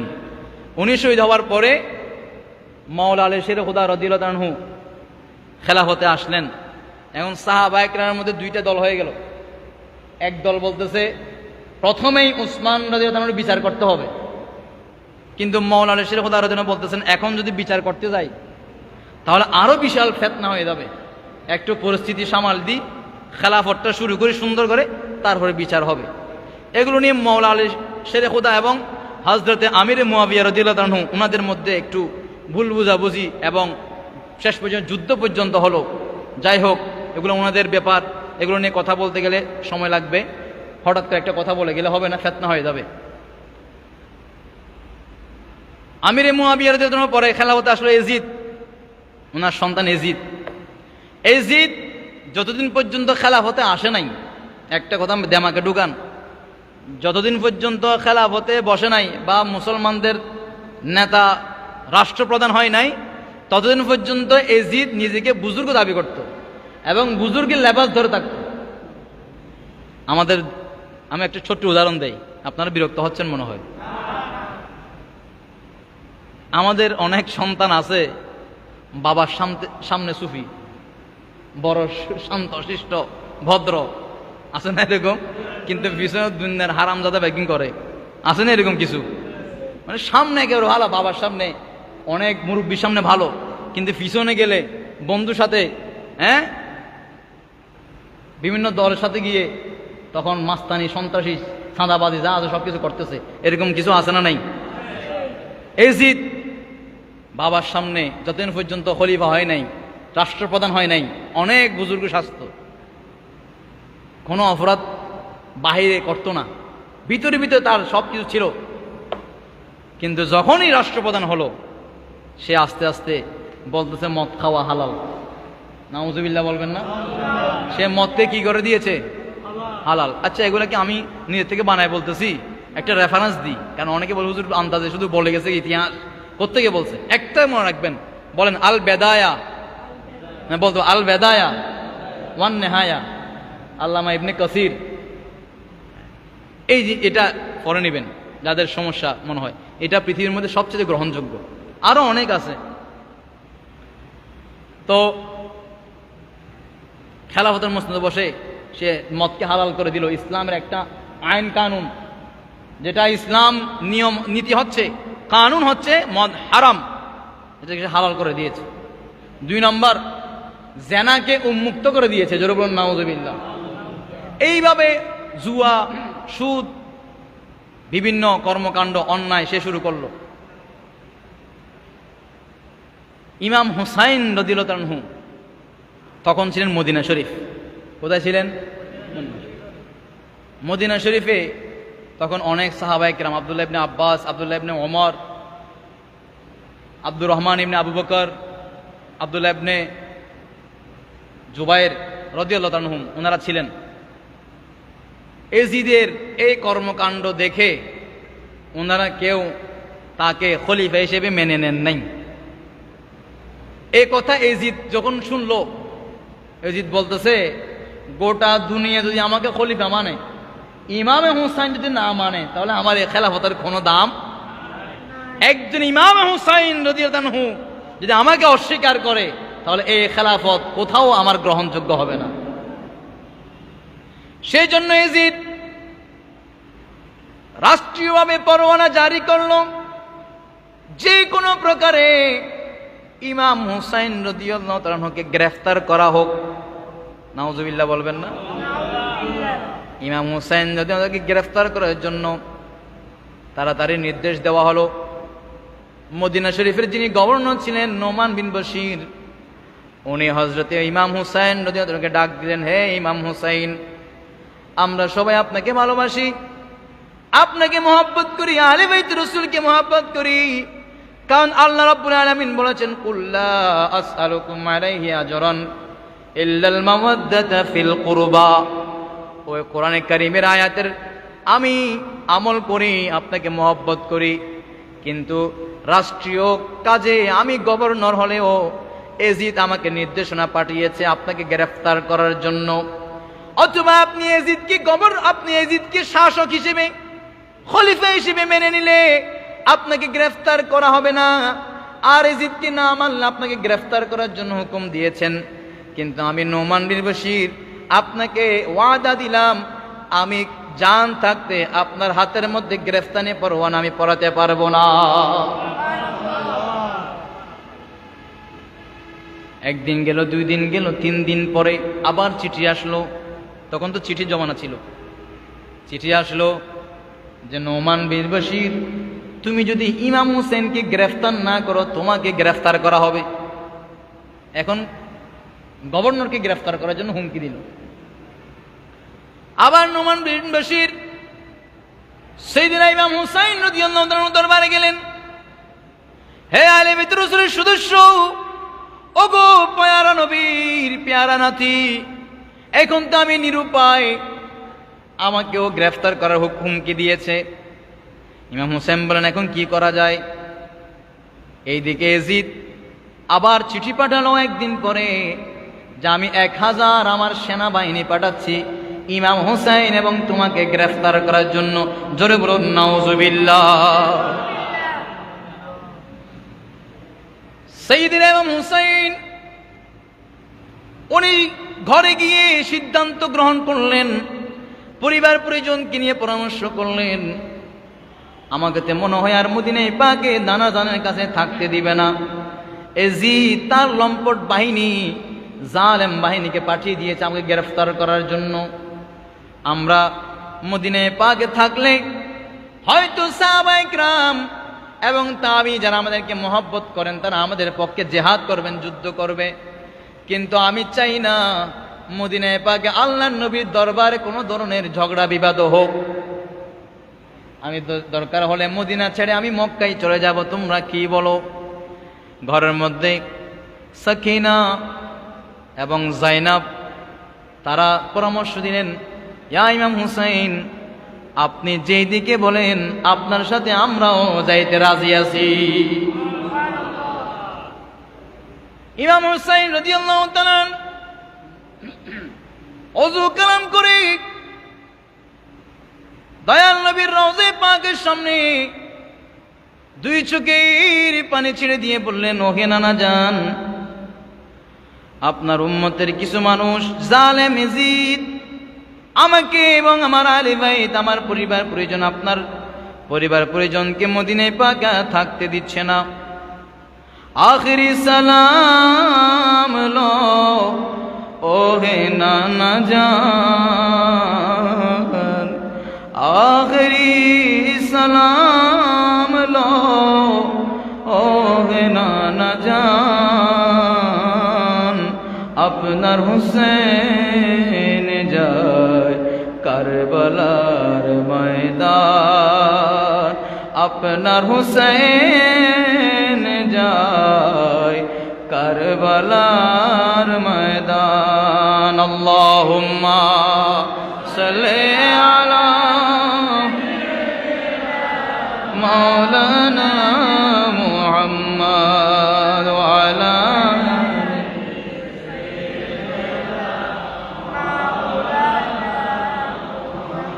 কারবালার ময়দান গিয়া দিব গলা কাটাইয়া, আর না হবে দেখা ওহে নানা জান, আখিরি সালাম লন, আখিরি সালাম লন ওহে নানা জান, আপনার হুসেন যায় কারবালার ময়দান। আল্লাহুম্মা সাল্লি আলা মাওলানা মুহাম্মদ ওয়া আলা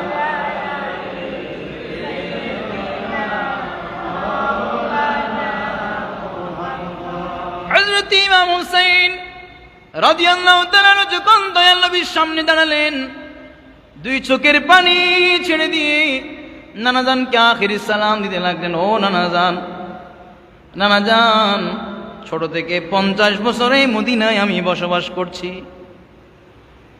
হযরতে ইমাম হুসাইন এবং হাসান রাদিয়াল্লাহু তাআলা জন্মগ্রহণ করার আগে, দুনিয়াতে আসার আগে, আমার নবীর চাচি যান উম্মুল ফজল উনি একটা স্বপ্ন দেখলেন। স্বপ্ন দেখলেন যে আসমান থেকে, অথবা এভাবেও আছে, রাসূল করিম সাল্লাল্লাহু আলাইহি সাল্লামের নূরানি জিসিম মুবারক থেকে একটা গোস্তের টুকরা উম্মে ফজলের কোলে এসে পড়েছে। সুবহানাল্লাহ। উনি এই স্বপ্ন দেখে ভয় পেয়ে গেলেন যে আল্লাহর নবীর নূরানি শরীর মুবারক থেকে গোস্তের টুকরা এসে আমার কোলে আসা। তাড়াতাড়ি স্বপ্ন ভেঙে গিয়ে দয়াল নবীর দরবারে গেলেন। ইয়া রাসূলুল্লাহ, আমি একটা স্বপ্ন দেখলাম যে আপনার থেকে একটা গোস্তের টুকরা এসে আমার কোলে পড়েছে, আমি তো ভয় পেয়ে গেলাম। আমার নবী বলেন, হে উম্মে ফজল, ভয় পেও না, অতি শীঘ্রই আমার মেয়ে, আমার কন্যা কলিজার টুকরা মা ফাতেমার গর্ভে আমার একটা নাতি আসবে, যেই নাতিকে সর্বপ্রথম তুমি কোলে নিবা। ওই গোস্তের টুকরা হচ্ছে আমি নবীর নাতি। যারা বলেন সুবহানাল্লাহ। সেই জন্য আমার নবী বলেন, হুসাইনুম মিন্নি ওয়া আনা মিন হুসাইন, হুসাইন আমার থেকে, আমি হুসাইন থেকে। সুবহানাল্লাহ। চতুর্থ হিজরিতে ইমাম হুসাইন রাদিয়াল্লাহু আনহু জন্মগ্রহণ করলেন। এর আগে ইমাম হাসান রাদিয়াল্লাহু আনহু তৃতীয় কিংবা দ্বিতীয় হিজরিতে জন্মগ্রহণ করলেন। হযরত ইমাম হুসাইন যখন জন্মগ্রহণ করলেন, উম্মে ফজল সর্বপ্রথম কোলে নিয়ে আমার নবীর দরবারে আনলেন। ইয়া রাসূলুল্লাহ, আপনার নাতি, নামটা আরশে মুআল্লা থেকে নির্ধারিত ছিল। সুবহানাল্লাহ। আমার নবীর সামনে আনার পরে আমার নবী হোসাইন বলে নাম ডেকে দিয়েছে এবং আমার নবীর নূরের জবান থেকে থুতু মুবারক নিয়ে ইমাম হুসাইনের মুখের মধ্যে দিলেন, তাহানিক করে দিলেন। জোরে বলুন সুবহানাল্লাহ। সেই জন্য কোনো ছোট বাচ্চা জন্মগ্রহণ করার পরে কয়েকদিন পরে হলেও অন্ততপক্ষে কোনো একজন আলেম দিয়ে অথবা নিজে যদি সম্ভব হয় মধু মিষ্টি জাতীয় কোনো তরল জিনিস দিয়ে তাহানিক করা, মুখের মধ্যে দিয়ে দেওয়া, এটা আমার নবীর সুন্নত। দেওয়ার পরে আমার নবী ইমাম হুসাইনকে নিয়ে কোলের মধ্যে আমার নবী নানা নাতি, আনন্দ, কত আনন্দ, যাদের নাতি আছে তারা জানে। নাতি নিয়ে আনন্দ করতেছেন। হঠাৎ করে আমার পেয়ারা নবীর চেহারা মলিন হয়ে গেল। আমার নবীর চোখ দিয়ে পানি পড়তেছে। উম্মে ফজল বলেন, ওগো পেয়ারা নবী, এতক্ষণ পর্যন্ত আপনি আপনার নাতি হুসাইনকে নিয়ে কত আনন্দে ছিলেন, কত আপনি তার সাথে আনন্দ করতেছেন, এমন কি হলো আপনি হঠাৎ করে কান্না করছেন? আমার নবী বললেন, ও উম্মে ফজল চাচি যান, এইমাত্র জিবরিল আমিন এসে আমাকে কানে কানে বলে গেল, ইয়া রাসূলুল্লাহ, আপনার এই নাতিকে আপনার উম্মতের কিছু জালেম শহীদ করে দিবে। এই কথা শোনার পরে আমি নবী আমার চোখের পানি ধরে রাখতে পারি নাই এবং আমাকে কোন জায়গায় কোন দিন আমার এই নাতিকে শহীদ করা হবে, কিভাবে শহীদ করা হবে, আমাকে সব কিছু এই মুহূর্তে আল্লাহ রাব্বুল আলামিন দেখাইয়ে দিয়েছে। মিশকাত শরীফ 5928 নম্বর হাদিসের মধ্যে এই ঘটনা আছে। কোন কিতাব? মিশকাত শরীফ 5918 এবং 28 দুইটা আছে। কিছুদিন পর আমার নবী মা ফাতেমা, আমার নবীর মেয়ের ঘরে, মা ফাতেমা রাদিয়াল্লাহু তাআলা আনহা ঘরে গেলেন।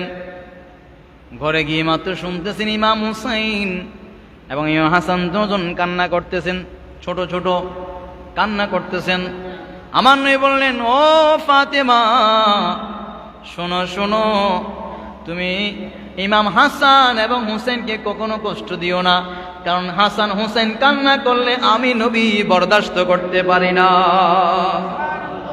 শুধু তাই নয়, ইমাম হাসান এবং হুসাইন দুজন যদি কান্না করে আমি নবী সহ্য করতে পারি না তা নয়, স্বয়ং লামকাদের খোদাও সেটা বরদাস্ত করতে পারে না।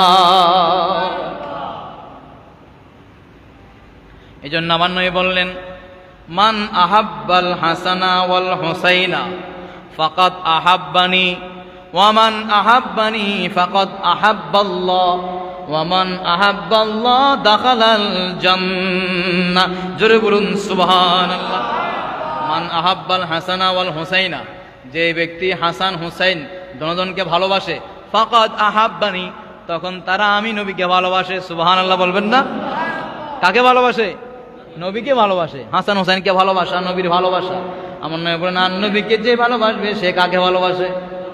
একটু জবান করে কাকে ভালোবাসে? আপনার ঘুম আসতেছে মনে হয়, শেষ করে দিলে ভালো হবে। কাকে ভালোবাসে? আর আল্লাহকে ভালোবাসলে দাখালাল জান্নাহ। কোথায় যাবে? কোথায়? একটু আওয়াজ করে বলেন, কোথায় যাবে? জান্নাতে যাবে। আমরা জান্নাতে যেতে চাই কি চাই না? আর বলেন, যেতে চাই কি চাই না? তাহলে কাকে ভালোবাসতে হবে? হাসান ও হুসাইন। আজকে যে আহলে বাইত রাসূলের মহব্বতে এই মাহফিল, এই কারবালার মাহফিল, এটা হাসান হুসাইনের ভালোবাসা। আল্লাহ আমাদের পক্ষ থেকে কবুল করুন, বলুন আমিন। ইমাম হুসাইন আখিরি সালাম দিয়ে ওই স্মৃতি বিজড়িত 50টা বছর যে মদিনায় কাটাই দিলেন, ওই মদিনে পাক থেকে বিদায় নিয়ে আমার ইমাম হুসাইন যাবেন আল্লাহ নবীর দরবার থেকে সালাম দিয়ে দয়াল নবীকে থেকে ইজাজত নিয়ে আমার ইমাম হুসাইন বের হচ্ছেন।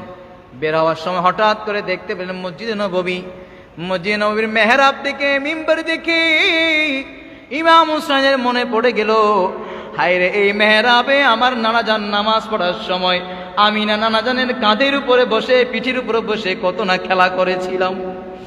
এই মেহরাবের মধ্যে আখির জামানা রাহমাতুল আলামিন নবী যখন সেজদায় যাইতেন, ইমাম হাসান ও হুসাইন আমার নবীর পিঠ মুবারকের উপরে বসে বসে ঘোড়ার উপরে সাওয়ারি হয়। কিসের উপরে? ঘোড়ার উপরে সাওয়ার হলে যেরকম আমার নবীর চুল মুবারক ছিল জুলফিওয়ালা বাবরি চুল কাঁধ পর্যন্ত, তখন ইমাম হুসাইন দুই ভাগ করতেন চুলগুলোকে ধরে ঘোড়া যেভাবে চালায় ইমাম হুসাইন সেজদার মধ্যে বসে বসে ঘোড়া চালানোর মতো খেলা করতেন। আর ইমাম হুসাইন যতক্ষণ পর্যন্ত সেজদার মধ্যে ওই নবীর পিঠ মুবারকের বসা থাকতেন ততক্ষণ পর্যন্ত আমার নবী সেজদা থেকে মাথা উঠাতেন না। আমার নবী নামাজ শুরু করলেন, ইমাম হাসান হোসেন মসজিদে নবীর মধ্যে দৌড়াদৌড়ি করতেছেন, ছোট বয়স কম যারা মসজিদে দৌড়াদৌড়ি করতেছেন। আমার নবী রুকুতে গেলেন, আস্তে আস্তে দুজন হাসান হোসেন দুজন নবীর আস্তে আস্তে কাছে আসতেছেন, কারণ সেজদায় গেলে যাওয়া মাত্র কে আগে নবীর পিঠ মুবারকে উঠতে পারে? সুবহানাল্লাহ। পৃথিবীর জমিনে একমাত্র হাসান একমাত্র হুসাইন যারা রাহমাতুল লিল আলামিন নবীর পিঠের মধ্যে সাওয়ার হয়েছে, এবং পৃথিবীর জমিনে দুইজন সাহাবীর চোখের পানি আমার নবীর চেহারায় পড়েছে। সুবহানাল্লাহ। একজন সিদ্দিকে আকবর, একজন মাওলা আলী শের খুদা। জোরে বলুন সুবহানাল্লাহ। সিদ্দিকে আকবর রাদিয়াল্লাহু আনহুর চোখের পানি পড়েছে রাসূল পাকের চেহারায় গারে সৌর সাপে কামড় দেওয়ার পরে। ওই গুহার মধ্যে সিদ্দিকে আকবরের যখন সাপের বিষের যন্ত্রণা সহ্য করতে পারতেছেন না, তখন চোখের পানি ছেড়ে দিলেন। ওই চোখের পানি পড়েছে আমার নবীর চেহারা মুবারকে।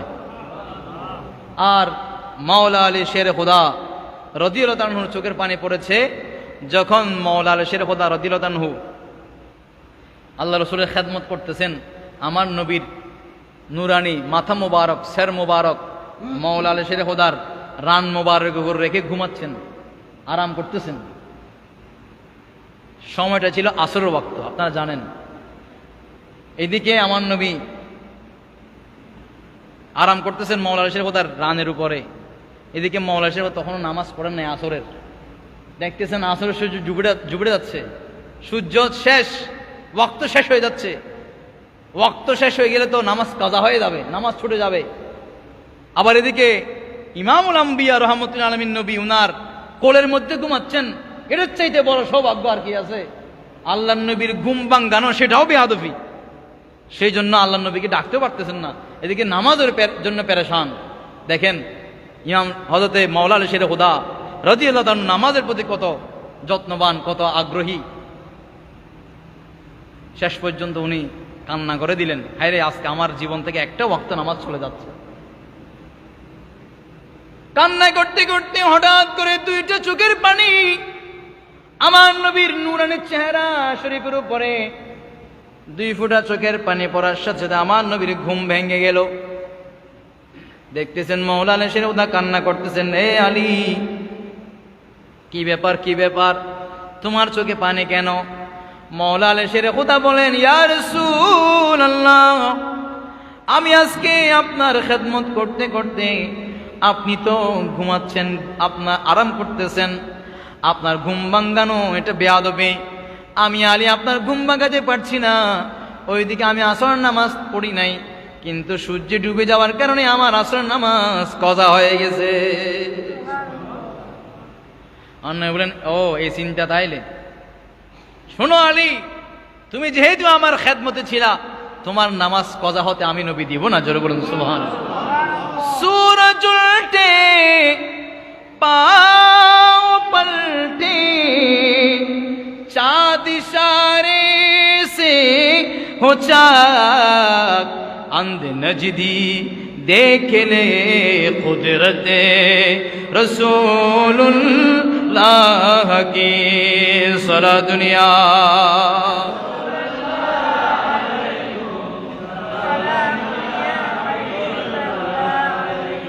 আমার নবী নুরানি আঙ্গুল মুবারক দিয়ে ইশারা করলেন, হে সূর্য, যেদিক দিয়ে ডুবেছো সেদিক দিয়ে উঠে যাও,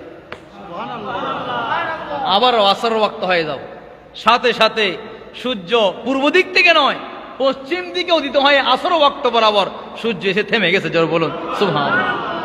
মাওলা আলী শেরে খোদা এখন আসর নামাজ পড়লেন, পড়ার সাথে সাথে আবার ডুবে গেছে, মাগরিব ওয়াক্ত হয়ে গেছে। জোরে বলুন সুবহানাল্লাহ, আল্লাহু আকবার।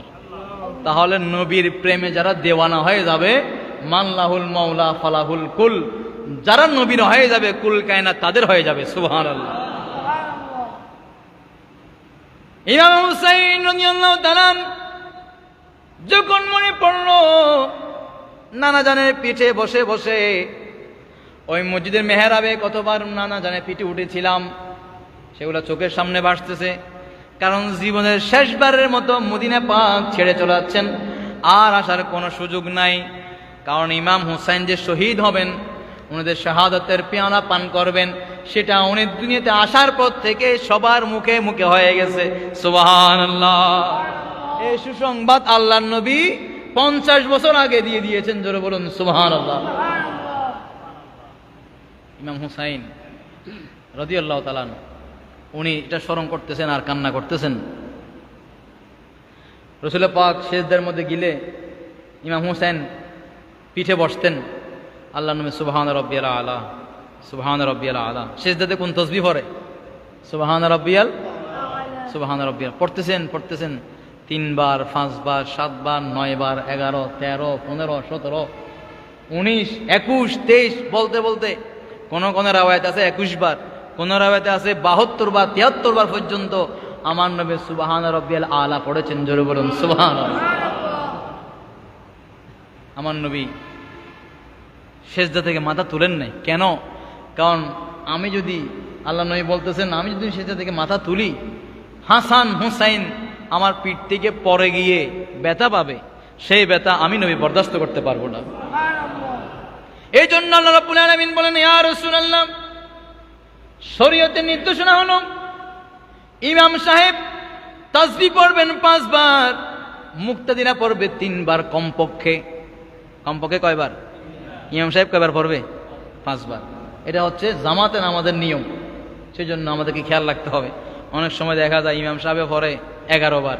অনেক মুসল্লি আছে সিজদায় গেলে আর উঠতেও পারবে না। অনেক রোগাক্রান্ত মুসল্লি আছে না নাই? দুর্বল মুরব্বী। এজন্য শরীয়ত সবার প্রতি খেয়াল রেখে নামাজের নির্দেশনা দিয়েছে। কিন্তু যে শরীয়তের নির্দেশনা সবার জন্য একরকম, আল্লাহ রাব্বুল আলামিন হাসান ও হোসেনকে এত বেশি ভালোবাসেন, আল্লাহর নবীকে হুকুম করলেন, ইয়া রাসূলুল্লাহ, আপনার নাতি হাসান হুসাইন নিজ থেকে যতক্ষণ পর্যন্ত নিজে নিজে আপনার পিঠ থেকে সরবে না, নামবে না, ততক্ষণ পর্যন্ত আপনি তাসবিহ বন্ধ করবেন না, আপনি তাসবিহ পড়তে থাকে। কারণ আল্লাহরও ভালো লাগতেছে যে নবীর মুখে তাসবিহ শুনতেছেন। সুবহানাল্লাহ। এগুলো আল্লাহ এবং তার হাবিবের মহাব্বত। ইমাম হুসাইন পরিবারের 72 জন সদস্য, অথবা কোথাও আছে 81 জন, কোথাও আছে 102 জন, তাদেরকে নিয়ে মদিনায় পাক থেকে বের হচ্ছেন। মদিনা শরীফের ওই মদিনা শহরের 2 পাশে সাহাবায়ে কেরাম, তাবি, সমস্ত মুসলমান সবাই দাঁড়িয়ে ইমাম হুসাইনকে আরজ করতেছেন, হে ইমাম হুসাইন, আপনি আমাদেরকে ছেড়ে যাইয়েন না। কারণ আপনার 2 জন সন্তান, হযরত আলী আসগর এবং আলী আকবর, বিশেষ করে হযরত আলী আকবর রাদিয়াল্লাহু তাআলা, ওনাকে আল্লাহ তাআলা এমন ভাবে দুনিয়াতে পাঠিয়েছেন, এমন চেহারা দিয়েছেন, ওনার চেহারার সাথে আমার দয়াল নবীর চেহারার হুবহু মিল ছিল। সবাই বলতো, এটা তো আমার নবীর চেহারা। সুবহানাল্লাহ। আমার নবী ইন্তেকালের পরে ইমাম হুসাইন রাদিয়াল্লাহু তাআলার ছেলে আলী আকবরকে দেখে দেখে সাহাবায়ে কেরাম মনকে বুঝ দিতেন। নবীকে দেখার ইচ্ছা জাগলে ইমাম হুসাইনের ছেলে আলী আকবরকে দেখতেন। সুবহানাল্লাহ। আপনি মদিনা ছেড়ে যাবেন না, কারণ আপনি মদিনা ছেড়ে চলে গেলে আপনি কোথায় যাবেন? আপনি যেখানে যান এজিদ সাহস পাবে বেশি, মদিনায় থাকলে এজিদ সাহস পাবে না, কারণ মদিনায় আমরা আছি, আপনার পক্ষে আমরা যুদ্ধ করব। ইমাম হুসাইন বলেন, না না, আমি আমার নানাজানের শহর, নানাজান যেখানে আছেন ওই জায়গার মধ্যে চাই না রক্তপাত হোক, আমি আমার সদস্যদেরকে নিয়ে আমি মক্কা শরীফে চলে যাব। চললেন মক্কা শরীফ, যাই দিয়ে মক্কা শরীফে এসে পৌঁছালেন। মক্কা শরীফে আসার সময় ওনার পরিবারকেও নিয়ে আসলেন, স্ত্রী, সন্তান, পুত্র। জিলহজ মাস, জিলকদের শুরুতে আসলেন, হাজিরাও মক্কা শরীফ আসতেছে। চিন্তা করলেন মক্কা শরীফে যখন এখন জিলকদ মাস, সমস্ত হাজিরা মক্কা শরীফে একত্রিত হবে, ওখানে তারা আহলে বাইতে রাসূলের মহব্বতে আমি ইমাম হুসাইনকে দেখলে তারা এজিদকে বাদ দিয়ে আমার হাতে বায়াত গ্রহণ করবে, আমাকে মেনে নেবে। মক্কা শরীফ আসলেন। আসার পরে ওখানে জিলহজ মাস ছিলেন। এইদিকে কুফা, ইরাকের রাজধানী কুফা থেকে ইমাম হুসাইন রাদিয়াল্লাহু আনহুর কাছে একের পর এক চিঠি লিখতেছে যে, ইমাম হুসাইন, আপনি একটু আমাদেরকে উদ্ধার করেন, আমাদের উপরে এজিদ জুলুম করতেছে, এজিদকে আমরা মানব না, আপনি কুফায় চলে আসেন, আপনি ইমাম হুসাইনকে আমরা মানব। কোন কোন কিতাবের মধ্যে লিখতেছে 150টা চিঠি লিখলো, কোথাও আছে 1000 চিঠি। শেষ পর্যন্ত সর্বশেষ যেটা রাওয়ায়াত, সেখানে আছে কুফাবাসী 12,000 চিঠি ইমাম হুসাইনকে দিয়েছিলেন। শুধু আপনি আসেন, আপনি আসলে আপনার পক্ষে আমরা বায়াত গ্রহণ করব, আমরা আপনার পক্ষে থাকব। ইমাম হুসাইন 12,000 চিঠি পাওয়ার পরে মক্কাবাসীর সাথে পরামর্শ করলেন, এখন কি করা যায়। সর্বশেষ একটা চিঠি এসেছে, যে চিঠির মধ্যে লেখা ছিল, এ হুসাইন ইবনে আলী, এ আলী রাদিয়াল্লাহু আনহু ছেলে ইমাম হুসাইন, আপনি যদি কুফায় এসে আমাদেরকে বায়াত না করান, আমাদেরকে আপনি আমাদের খলিফা না হন, কাল কিয়ামতের ময়দানে আপনার নানার কাছে আমরা বিচার দিব। বড় কঠিন চিঠি। আপনি যদি না আসেন, আমরা আপনার নানার কাছে বিচার দিব, তখন কি করবেন? এই চিঠি পাওয়ার পরে ইমাম হুসাইন বললেন, আর কোনো দেরি করা যাবে না, যদি নানাজানকে বিচার দেয় আমি ইমাম হুসাইন, আমি যদি তাদেরকে উদ্ধার করতে না যাই, আমি কি জবাব দিব? সুতরাং আমি আর কোনো চিন্তা করব না, আমি কুফায় চলে যাব। কুফায় যারা আছে তাদের সাথে নিয়ে আমি এজিদের বিরুদ্ধে যুদ্ধ করে আমি ইসলামের খেলাফত আবার পুনরায় প্রতিষ্ঠা করব। ইমাম হুসাইন সিদ্ধান্ত নিলেন। হজ শেষ, মুহররম মাস শুরু, মুহররমের 1 তারিখ শুরু হয়ে গেছে। সমস্ত হাজিরা আস্তে আস্তে মক্কা শরীফ থেকে কেউ বা মদিনা শরীফে, কেউ বা আগে মদিনা জিয়ারত করে পরে হজ করে যার যার এলাকায় চলে যাচ্ছে মুসলমানরা। ইমাম হুসাইন রাদিয়াল্লাহু তাআলা সিদ্ধান্ত নিলেন, আমি কুফায় চলে যাব। তখন হযরত আব্দুল্লাহ ইবনে জুবাইর রাদিয়াল্লাহু তাআলা মানা করলেন, ও ইমাম হুসাইন, না না না, আপনি ভুল করবেন না। আপনার বাবা হযরত আলী রাদিয়াল্লাহু তাআলা আনহুকে তারা কুফায় নিয়ে গিয়ে ফজরের নামাজের সময় তরবারে দিয়ে শহীদ করে দিয়েছে। কুফার মানুষ বড় বেওয়াফা, এজন্য আরবিতে বলা হয় কুফা বেওয়াফা। কুফার মানুষ বেওয়াফা, তারা ওয়াফাদার নয়, তারা ওয়াদা রক্ষা করে না। এই কুফার মানুষ আপনার প্রতি মহব্বত দেখাবে, আপনার প্রতি মহব্বত দেখাতে গিয়ে নিজেকে রক্তাক্ত করে ফেলবে, আপনার জন্য জান দিবে বলে আপনাকে নিয়ে শেষ পর্যন্ত আপনার বাবাকে যারা নিয়ে গিয়ে শহীদ করে দিয়েছে, তারা সেইভাবে এজিদের ভিতর থেকে গোপনে টাকা খেয়ে আপনাকে তারা শহীদ করে ফেলবে। আপনি মক্কা ছেড়ে কোথাও যাবেন না। সামনে দাঁড়িয়ে গেলেন আব্দুল্লাহ ইবনে জুবাইর এবং কিছু সাহাবী। আপনি আমার নবীর আওলাদে রাসূল, আহলে বাইতে রাসূল, আপনার ভাই ইমাম হাসান রাদিয়াল্লাহু তাআলা আনহু, উনিও শহীদ হয়ে গেছেন। আপনাকে আমরা হারাতে চাই না, আপনাকে শহীদ হতে দিব না, আপনি মক্কায় থেকে যান। ইমাম হোসেন বলেন, না না, আমি আর থাকতে পারবো না, কারণ একটা চিঠি এসেছে, যে চিঠির মধ্যে বলা হয়েছে যদি আমার নানাজানকে বিচার দেয় তখন কি বলবো, কি করব। আমি আমার নানাকে চেহারা দেখাতে পারবো না, যা হয় কপালে তকদিরে যা আছে তা হবে, আমি কুফায় যাব। জোরে বলুন সুবহানাল্লাহ। তখন সাহাবায়ে কিরাম পরামর্শ দিলেন, ঠিক আছে, আপনি মাওলা আলী শেরে খুদার সন্তান, যে মাওলা আলী শেরে খুদা একাই 40 জনের দরজা বাম হাতে নিয়ে ফেলেছেন, আপনার তাকত, আপনার শক্তি আমরা জানি, আপনার রক্তের ব্লাডের মধ্যে দয়াল নবীর নূর প্রবাহিত আছে, আপনি যান, আমাদের আপত্তি নাই, ঠিক আছে আপনি যাবেন, আপনি যে সিদ্ধান্ত নিয়েছেন আপনি আর সরবেন না, কারণ বীরের জাতি কখনো পিছে যায় না, ঠিক কিনা? যে সিদ্ধান্ত নেয় সেখান থেকে পিছনে যায় না। কিন্তু আমাদের পরামর্শ, আপনি আগে যায়েন না, আপনি আপনার একজন প্রতিনিধি পাঠান, খলিফা পাঠান, সেখানের পরিস্থিতি যদি অনুকূলে থাকে, আপনার পক্ষে থাকে, আপনাকে যদি বলে যাওয়ার জন্য, তখন আপনি যাবেন। ইমাম হোসেন বলেন, ঠিক আছে, কাকে পাঠানো যায়? বললেন, আপনার চাচাতো ভাই মুসলিম বিন আকিল, মুসলিম বিন আকিল, ওনাকে পাঠান, উনি যদি আপনার পক্ষে সিদ্ধান্ত দেয় চিঠি লেগে আপনি যাবেন। জোরে বলুন সুবহানাল্লাহ। টাইম তো শেষের দিকে, শেষ করে দিলে ভালো হবে, এটা বলে শেষ করি ইনশাল্লাহ। যদি আল্লাহ হায়াতে বাঁচার আগে ইনশাল্লাহ আপনারা আগামী বছর আবার শুনতে পারবেন। আল্লাহ পাক এই মাহফিলকে কবুল করুন, বলুন আমিন। আল্লাহুম্মা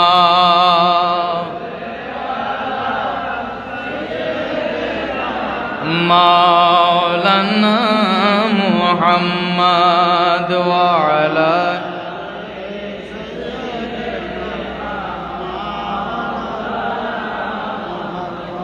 হুসাইন নবীজির আওলাদ, সালাম জানাই মোরা তোমায়, সালাম জানাই মোরা তোমায়। জানি না কেমন করে ছিলেন নবী সোনার মদিনায়, জানি না কেমন করে ছিলেন নবী সোনার মদিনায়। যে সময় এই জিদের দল তলোয়ার চালায়, এ হোসাইন নবীজির আওলাদ, সালাম জানাই মোরা তোমায়। আল্লাহুম্মা সাল্লি আলা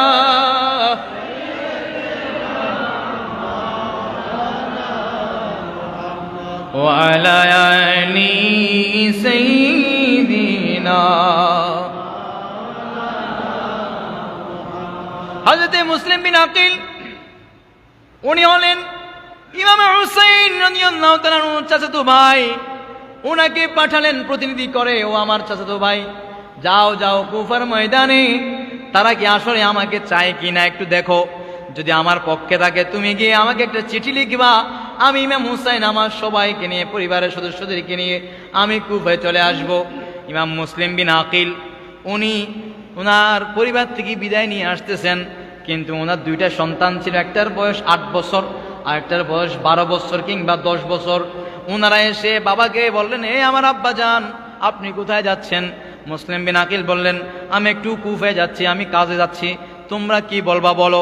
ওই 2 সন্তান বলল, বাবা আমরা তো কোনোদিন কোনো রাত আপনি বাবা ছাড়া কখনো একা ছিলাম না, আপনি যেখানে যাইতেন আমাদেরকে নিয়ে যাইতেন, কিন্তু আজকে কি হলো, আমাদেরকে নিতে চাচ্ছেন না কেন? মুসলিম বিন আকিল বলেন, আমি অনেক দূরে সফরে যাব, সেখানে তোমাদেরকে নেওয়া সম্ভব নয়। তখন মুসলিম বিন আকিল 2 সন্তান কান্না আরম্ভ করে দিলেন, বললেন, আব্বা যান যেখানে যান না কেন আমরাও আপনার সাথে যেতে চাই। নিরুপায় হয়ে 2 সন্তানকে নিলেন। চলতে চলতে চলতে মক্কা শরীফ থেকে কুফার জমিনে আসলেন। 950 মাইল, কত মাইল? 950 মাইল এসে হয়রান হয়ে গেলেন, ক্লান্ত হয়ে গেলেন। এসে যখন ইমাম মুসলিম বিন আকিল আসলেন, কুফাবাসীর মধ্যে 40,000 মানুষ ইমাম মুসলিম বিন আকিল হাতে বায়াত গ্রহণ করলেন। জোরে বলুন সুবহানাল্লাহ। কত মানুষ? 40,000। 40,000 মানুষ যখন ইমাম মুসলিম বিন আকিল হাতে বায়াত গ্রহণ করলেন, ইমাম মুসলিম বিন আকিল রাদিয়াল্লাহু তাআলা উনি মনে করলেন যে না, কুফার মানুষ সম্ভবত ইমাম হুসাইনকে চায়। উনি চিঠি লিখলেন, হে ভাই ইমাম হুসাইন আপনি আসেন। একজন মানুষকে পাঠালেন চিঠি নিয়ে। এইদিকে এজিদের কাছে খবর গেল। এজিদ শুনতে পেল কুফার জমিনের মানুষগুলা আস্তে আস্তে ইমাম হুসাইনকে খলিফা হিসেবে মানা শুরু করে দিলেন।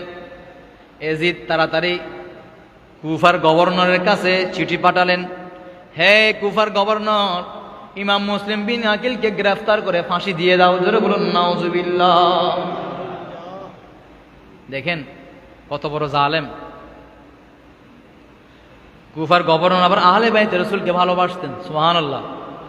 কুফার গভর্নর উনি অস্বীকৃতি জানালেন যে আমি গ্রেফতার করতে পারবো না, তারা আহলে বাইত রাসূলের সদস্য। তখন এজিদ কুফার গভর্নরকে বরখাস্ত করে সে কুফার গভর্নর বানালো উবাইদুল্লাহ ইবনে জিয়াদকে। কাকে? উবাইদুল্লাহ ইবনে জিয়াদ। সে বড় জালেম ছিল এবং এজিদের পক্ষের লোক, তাকে গভর্নর বানালো। এখন উবাইদুল্লাহ ইবনে জিয়াদ চিন্তা করলো, এই মুহূর্তে কুফার মধ্যে আমি যাওয়াটা নিরাপদ নয়, কারণ 40,000 মানুষ অলরেডি ইমাম হুসাইনের পক্ষে চলে গেছে। কুফার জামে মসজিদ, কেন্দ্রীয় জামে মসজিদে হযরতে মুসলিম বিন আকিল রাদিয়াল্লাহু তাআলা আনহু আসরের পর থেকে মানুষকে হেদায়েতের ওয়াজ করতেছেন, বিভিন্ন নসিহত করতেছেন। ইমাম হুসাইনের পক্ষে তাদেরকে বুঝাচ্ছেন, আল্লাহ এবং তার রাসূলের বিধান বুঝাচ্ছেন। উবাইদুল্লাহ ইবনে জিয়াদ চিন্তা করলো, আমি যদি এই মুহূর্তে গিয়ে ইমাম মুসলিম বিন আকিলকে গ্রেফতার করি, আমাকে সবাই মারবে, আমাকে হত্যা করে ফেলবে, গণপিটুনির শিকার হব। আমি এখন ঢুকবো না। মাগরিবের ওয়াক্ত হোক, যখন সন্ধ্যা এসে যাবে, তখন তো মসজিদের মধ্যে এরকম লাইট ছিল না, তখন গুদামের মসজিদ, মাটির, ওই মাটির ঘরে একটা একটা জায়গা থাকে, ওখানে বাতি জ্বালানোর জন্য জায়গা নির্দিষ্ট থাকতো, অল্প অল্প জায়গা চলতো, সেরাগুলো জ্বলতো, একটু একটু আলো থাকতো, ভালো করে আলোকিত হতো না। আমি মাগরিবের আজান দিলে তখন যাব, মুখের মধ্যে একটা গোমটা থাকবে, পর্দা, গোমটা রাখবে যাতে মানুষ না চিনে। মাগরিবের ওয়াক্ত হলো, ইমাম মুসলিম বিন আকিল মাগরিবের সন্ধ্যা নামাজের আগে মানুষদেরকে নামাজের ব্যাপারে বলছেন, ওয়াজ ও নসিহত করতেছেন। উবাইদুল্লাহ ইবনে জিয়াদ ওই জালেম 1000 সৈন্য নিয়ে পুরা মসজিদের আশেপাশে সৈন্য দিয়ে সাজিয়ে ফেলেছে গ্রেফতার করার জন্য। পুরা মসজিদকে একবার করে ফেলেছে। উবাইদুল্লাহ ইবনে জিয়াদ মসজিদের মধ্যে ঢুকতেছে গোমটা দিয়ে। এইদিকে মসজিদে যারা ছিল সবাই মনে করছে ইমাম হুসাইন আসছে, কারণ তারা অপেক্ষা ছিল ইমাম হুসাইনের। কার অপেক্ষা ছিলেন? ইমাম হুসাইন কিন্তু চিঠি লিখছে ইমাম মুসলিম বিন আকিল। সবাই মনে করলো ইমাম হুসাইন চলে এসেছেন। সবাই দাঁড়িয়ে আসসালামু আলাইকুম ইয়া হুসাইন, আসসালামু আলাইকা ইয়া হুসাইন বলতেছে। উবাইদুল্লাহ ইবনে জিয়াদ সে আর মুখে উচ্চারণ করতেছে না, বুঝতেছে সবাই তো ইমাম হুসাইনের জন্য অপেক্ষায়। সে এরকম মাথা নাড়তেছে, মানে ওয়ালাইকুম সালাম, মুখে বলতেছে না, মাথা নেড়ে বলতেছে। আমাদের অনেকে আছে সালাম দিলে আসসালামু আলাইকুম, মানে মুখে ওয়ালাইকুম সালাম বলে না, আছে না এরকম? কত কষ্ট। 3.5 কেজি মাথা নাড়তে পারে, কিন্তু এক ফাওয়া জিহ্বা নাড়তে পারে না, ওয়ালাইকুম সালাম বলতে পারে না, এত ওজন মাথা নাড়তে পারে। অথচ এটা সুন্নত নয়। সুন্নত হচ্ছে সালাম দিলে উচ্চারণ করে, যে সালাম দিয়েছে তাকে শুনিয়ে জবাব দেওয়াটা ওয়াজিব। আমরা মনে করি সালামের জবাব দেওয়া ওয়াজিব, শুধু সালামের জবাব দেওয়া ওয়াজিব না, যে সালাম দিয়েছে তাকে শুনিয়ে দেওয়া ওয়াজিব। মনে রাখবেন। উবাইদুল্লাহ ইবনে জিয়াদ মাথা নাড়তেছে, সবাই চিন্তায় পড়ে গেল ব্যাপার কি, ইমাম হুসাইন তো এইভাবে মাথা নেড়ে সালাম নেন না। ততক্ষণে চিন্তা করতে করতে তাড়াতাড়ি উবাইদুল্লাহ ইবনে জিয়াদ মেহরাবের সামনে এসে গেল। এসে সে তরবারি নিয়ে ঘোষণা করলো, ইমাম মুসলিম বিন আকিল রাদিয়াল্লাহু তাআলা আনহুর ঘাড় মোবারক মাথার উপরে তরবারি রাখলো, রেখে বলল, কেউ যদি সামনে আসার চেষ্টা করো ইমাম মুসলিমকে আমি হত্যা করে ফেলবো। জোরে বলুন নাউজুবিল্লাহ। ওই মুহূর্তে যদি কুফার জমিনের 40,000 মানুষ যারা ইমাম মুসলিম বিন আকিলকে মেনেছিল যদি একটু সামনে আসতো, ওই দিনের পরে ইমাম হুসাইনের কারবালার ঘটনা, এই নির্মম শাহাদাত বরণ করাটা হতো না, সাহস করে নাই। এই কুফার মানুষ বড় বেওয়াফা, তারা আস্তে আস্তে মসজিদ থেকে বের হয়ে যেতে লাগলো। শেষ পর্যন্ত দেখা গেল ইমাম মুসলিম বিন আকিল একা হয়ে গেলেন, একা একই তাকে ছেড়ে দিয়ে সমস্ত মানুষ মসজিদ থেকে বের হয়ে গেছে। জোরে বলুন নাউজুবিল্লাহ। ইমাম মুসলিম বিন আকিল একা হয়ে গেলেন। ইমাম মুসলিম বিন আকিলকে উবাইদুল্লাহ ইবনে জিয়াদ হুকুম করলো যে আপনি আজকে রাতের মধ্যে আপনি মক্কা শরীফ চলে যাবেন, আপনি এখানে থাকতে পারবেন না, এবং আপনি যদি এরপর এখানে থাকেন আপনাকে ফাঁসি দেওয়া হবে। ইমাম মুসলিম বিন আকিল নিরুপায় হয়ে গেলেন। রাতের বেলা কোথায় থাকবেন, কোথায় যাবেন? দুই সন্তানকে নিয়ে উনি হাঁটতেছেন কুফার অলিতে গলিতে, সব দরজা বন্ধ, একটা মানুষও দরজা খুলতেছে না। দেখেন, যারা আহলে বাইত রাসূলকে মহব্বত করি বলে 12,000 চিঠি লিখেছে, ইমাম মুসলিম বিন আকিল বিপদে পড়ে গেছে, একটা মানুষও দরজা খুলতেছে না। ওইদিকে ইমাম হুসাইন রাদিয়াল্লাহু আনহু রওনা হয়ে গেলেন, উনি আসতেছেন। ইমাম মুসলিম বিন আকিল চিন্তায় পড়ে গেলেন, হ্যাঁ রে, আমি তো আমার ভাই ইমাম হুসাইনকে আসতে বললাম যখন সমস্ত মানুষ তার পক্ষে ছিল, এখন তো সবাই বিপক্ষে হয়ে গেছে। মুহূর্তের মধ্যে সব প্রেক্ষাপট পাল্টে গেল। সবাই উবাইদুল্লাহ ইবনে জিয়াদের তরবারির ভয়ে সবাই তো পিছনে চলে গেছে, এখন কি হবে? উনি আবার চিঠি লিখলেন, একজন গোপন মানুষ একেবারে ওনাকে দিয়ে চিঠি পাঠালেন ইমাম হুসাইনের কাছে। এইদিকে উবাইদুল্লাহ ইবনে জিয়াদের কাছে এজিদ চিঠি পাঠালো যে এই মুসলিম বিন আকিলকে ছাড়া যাবে না, মুসলিম বিন আকিল ওনাকে তুমি গ্রেফতার করো। নাউজুবিল্লাহ বলেন না, কত বড় জালেম দেখেন। ইমাম মুসলিম বিন আকিলকে শহীদ করার জন্য সে পরিকল্পনা করতেছে। যাই হোক, ইমাম মুসলিম বিন আকিল উনি ওনার সন্তানকে নিয়ে অনেক ট্র্যাজেডি, অনেক বিপদ আপদ গেল। শেষ পর্যন্ত ইমাম মুসলিম বিন আকিল 2 সন্তানকে নির্মমভাবে শহীদ করে দিয়েছে। জোরে বলুন ইন্না লিল্লাহি ওয়া ইন্না ইলাইহি রাজিউন। ইমাম মুসলিম বিন আকিলকে নিয়ে উবাইদুল্লাহ ইবনে জিয়াদ তার 3 তলা প্রাসাদ থেকে ধাক্কা দিয়ে ইমাম মুসলিম বিন আকিলকে নিচে ফেলে শহীদ করে দিয়েছেন। ইন্না লিল্লাহি ওয়া ইন্না ইলাইহি রাজিউন। সম্মানিত উপস্থিতি, এই আহলে বাইতুর রাসূলের মহব্বতে এই মাহফিল, তো আমি কারবালার দিকে যেতে পারি নাই, এগুলা সময়ের ব্যাপার। আল্লাহ রাব্বুল আলামিন কখনো সুযোগ হলে ইনশাআল্লাহ বলার চেষ্টা করব। যা কিছু শুনেছি আমাদের অন্তরের মধ্যে আল্লাহ রাব্বুল আলামিন আহলে বাইতুর রাসূলের মহব্বত, আওলাদ রাসূলের মহব্বত, সাহাবায়ে কিরামের মহব্বত আমাদের অন্তরে পয়দা করে দিন। জোরে বলুন আমিন। যারা মাহফিল আয়োজন করেছেন, বিশেষ করে এই দরবারের যারা খেদমতে আছেন, আপনারা বড় ভাগ্যবান, এলাকাবাসীও বড় ভাগ্যবান। একজন ওলি আল্লাহর মকবুল বান্দা এখানে শুয়ে আছেন। জোরে বলুন আলহামদুলিল্লাহ। এই দেশে, এই বাংলার জমিনে ইসলামে আছেন আউলিয়া কিরাম। কথা বলেন ঠিক কিনা? জোরে বলুন ঠিক কিনা? ওনারা এসেছেন বলে আমরা আজকে মসজিদ এটা পেয়েছি, আমরা মুসলমান দাবি করতে পারছি। লা ইলাহা ইল্লাল্লাহু মুহাম্মাদুর রাসূলুল্লাহ সাল্লাল্লাহু আলাইহি ওয়াসাল্লাম এই কলমা পাঠ করতে পারছি, নামাজ পড়তে পারছি। আউলিয়া কিরামের মাধ্যমে, আওলাদ রাসূলদের মাধ্যমে, আওলাদ রাসূলদের এই অবদান, এই ওনাদের এই ত্যাগ তিতিক্ষা, কারবালার ময়দানে ত্যাগের মাধ্যমে, ইমাম জয়নুল আবিদিনের মাধ্যমে কিয়ামত পর্যন্ত আওলাদ রাসূল আল্লাহ তাআলা প্রেরণ করবেন, তাদের মাধ্যমে ঈমান ইসলাম সালামত থাকবে। তাদের দামান ধরে আমাদের জীবন অতিবাহিত করার তৌফিক দান করুন, বলুন আমিন। এবং আমাদেরকে আকীদা শুদ্ধ রেখে আহলে সুন্নাত ওয়াল জামাত, বাইনাল ইফরাত ওয়াত তাফরিদ, যেটা অতিরঞ্জন দিতেও পছন্দ করে না, ছাড় দেয় না, আবার বেশি একেবারে হালকাও না, একেবারে অতিরিক্ত যেটা বিষয় সেটাও সাপোর্ট করে না, আবার ভণ্ডামিকেও সাপোর্ট করে না। যারা একেবারে আউলিয়া কিরামের বিরুদ্ধে আচরণ করে তাদেরকেও সাপোর্ট করে না, আবার যারা মাজারের নামে ভণ্ডামি করে তাদেরকেও সাপোর্ট করে না। এই দল হচ্ছে আহলে সুন্নাত ওয়াল জামাত, সিরাতে মুস্তাকিম। এই পথে মতে তাকার তৌফিক দান করুন। জোরে বলুন আমিন। ওয়া আখির দাওয়ানা আনিল হামদুলিল্লাহি রাব্বিল আলামিন। ওয়াসসালামু আলাইকুম ওয়া রাহমাতুল্লাহ।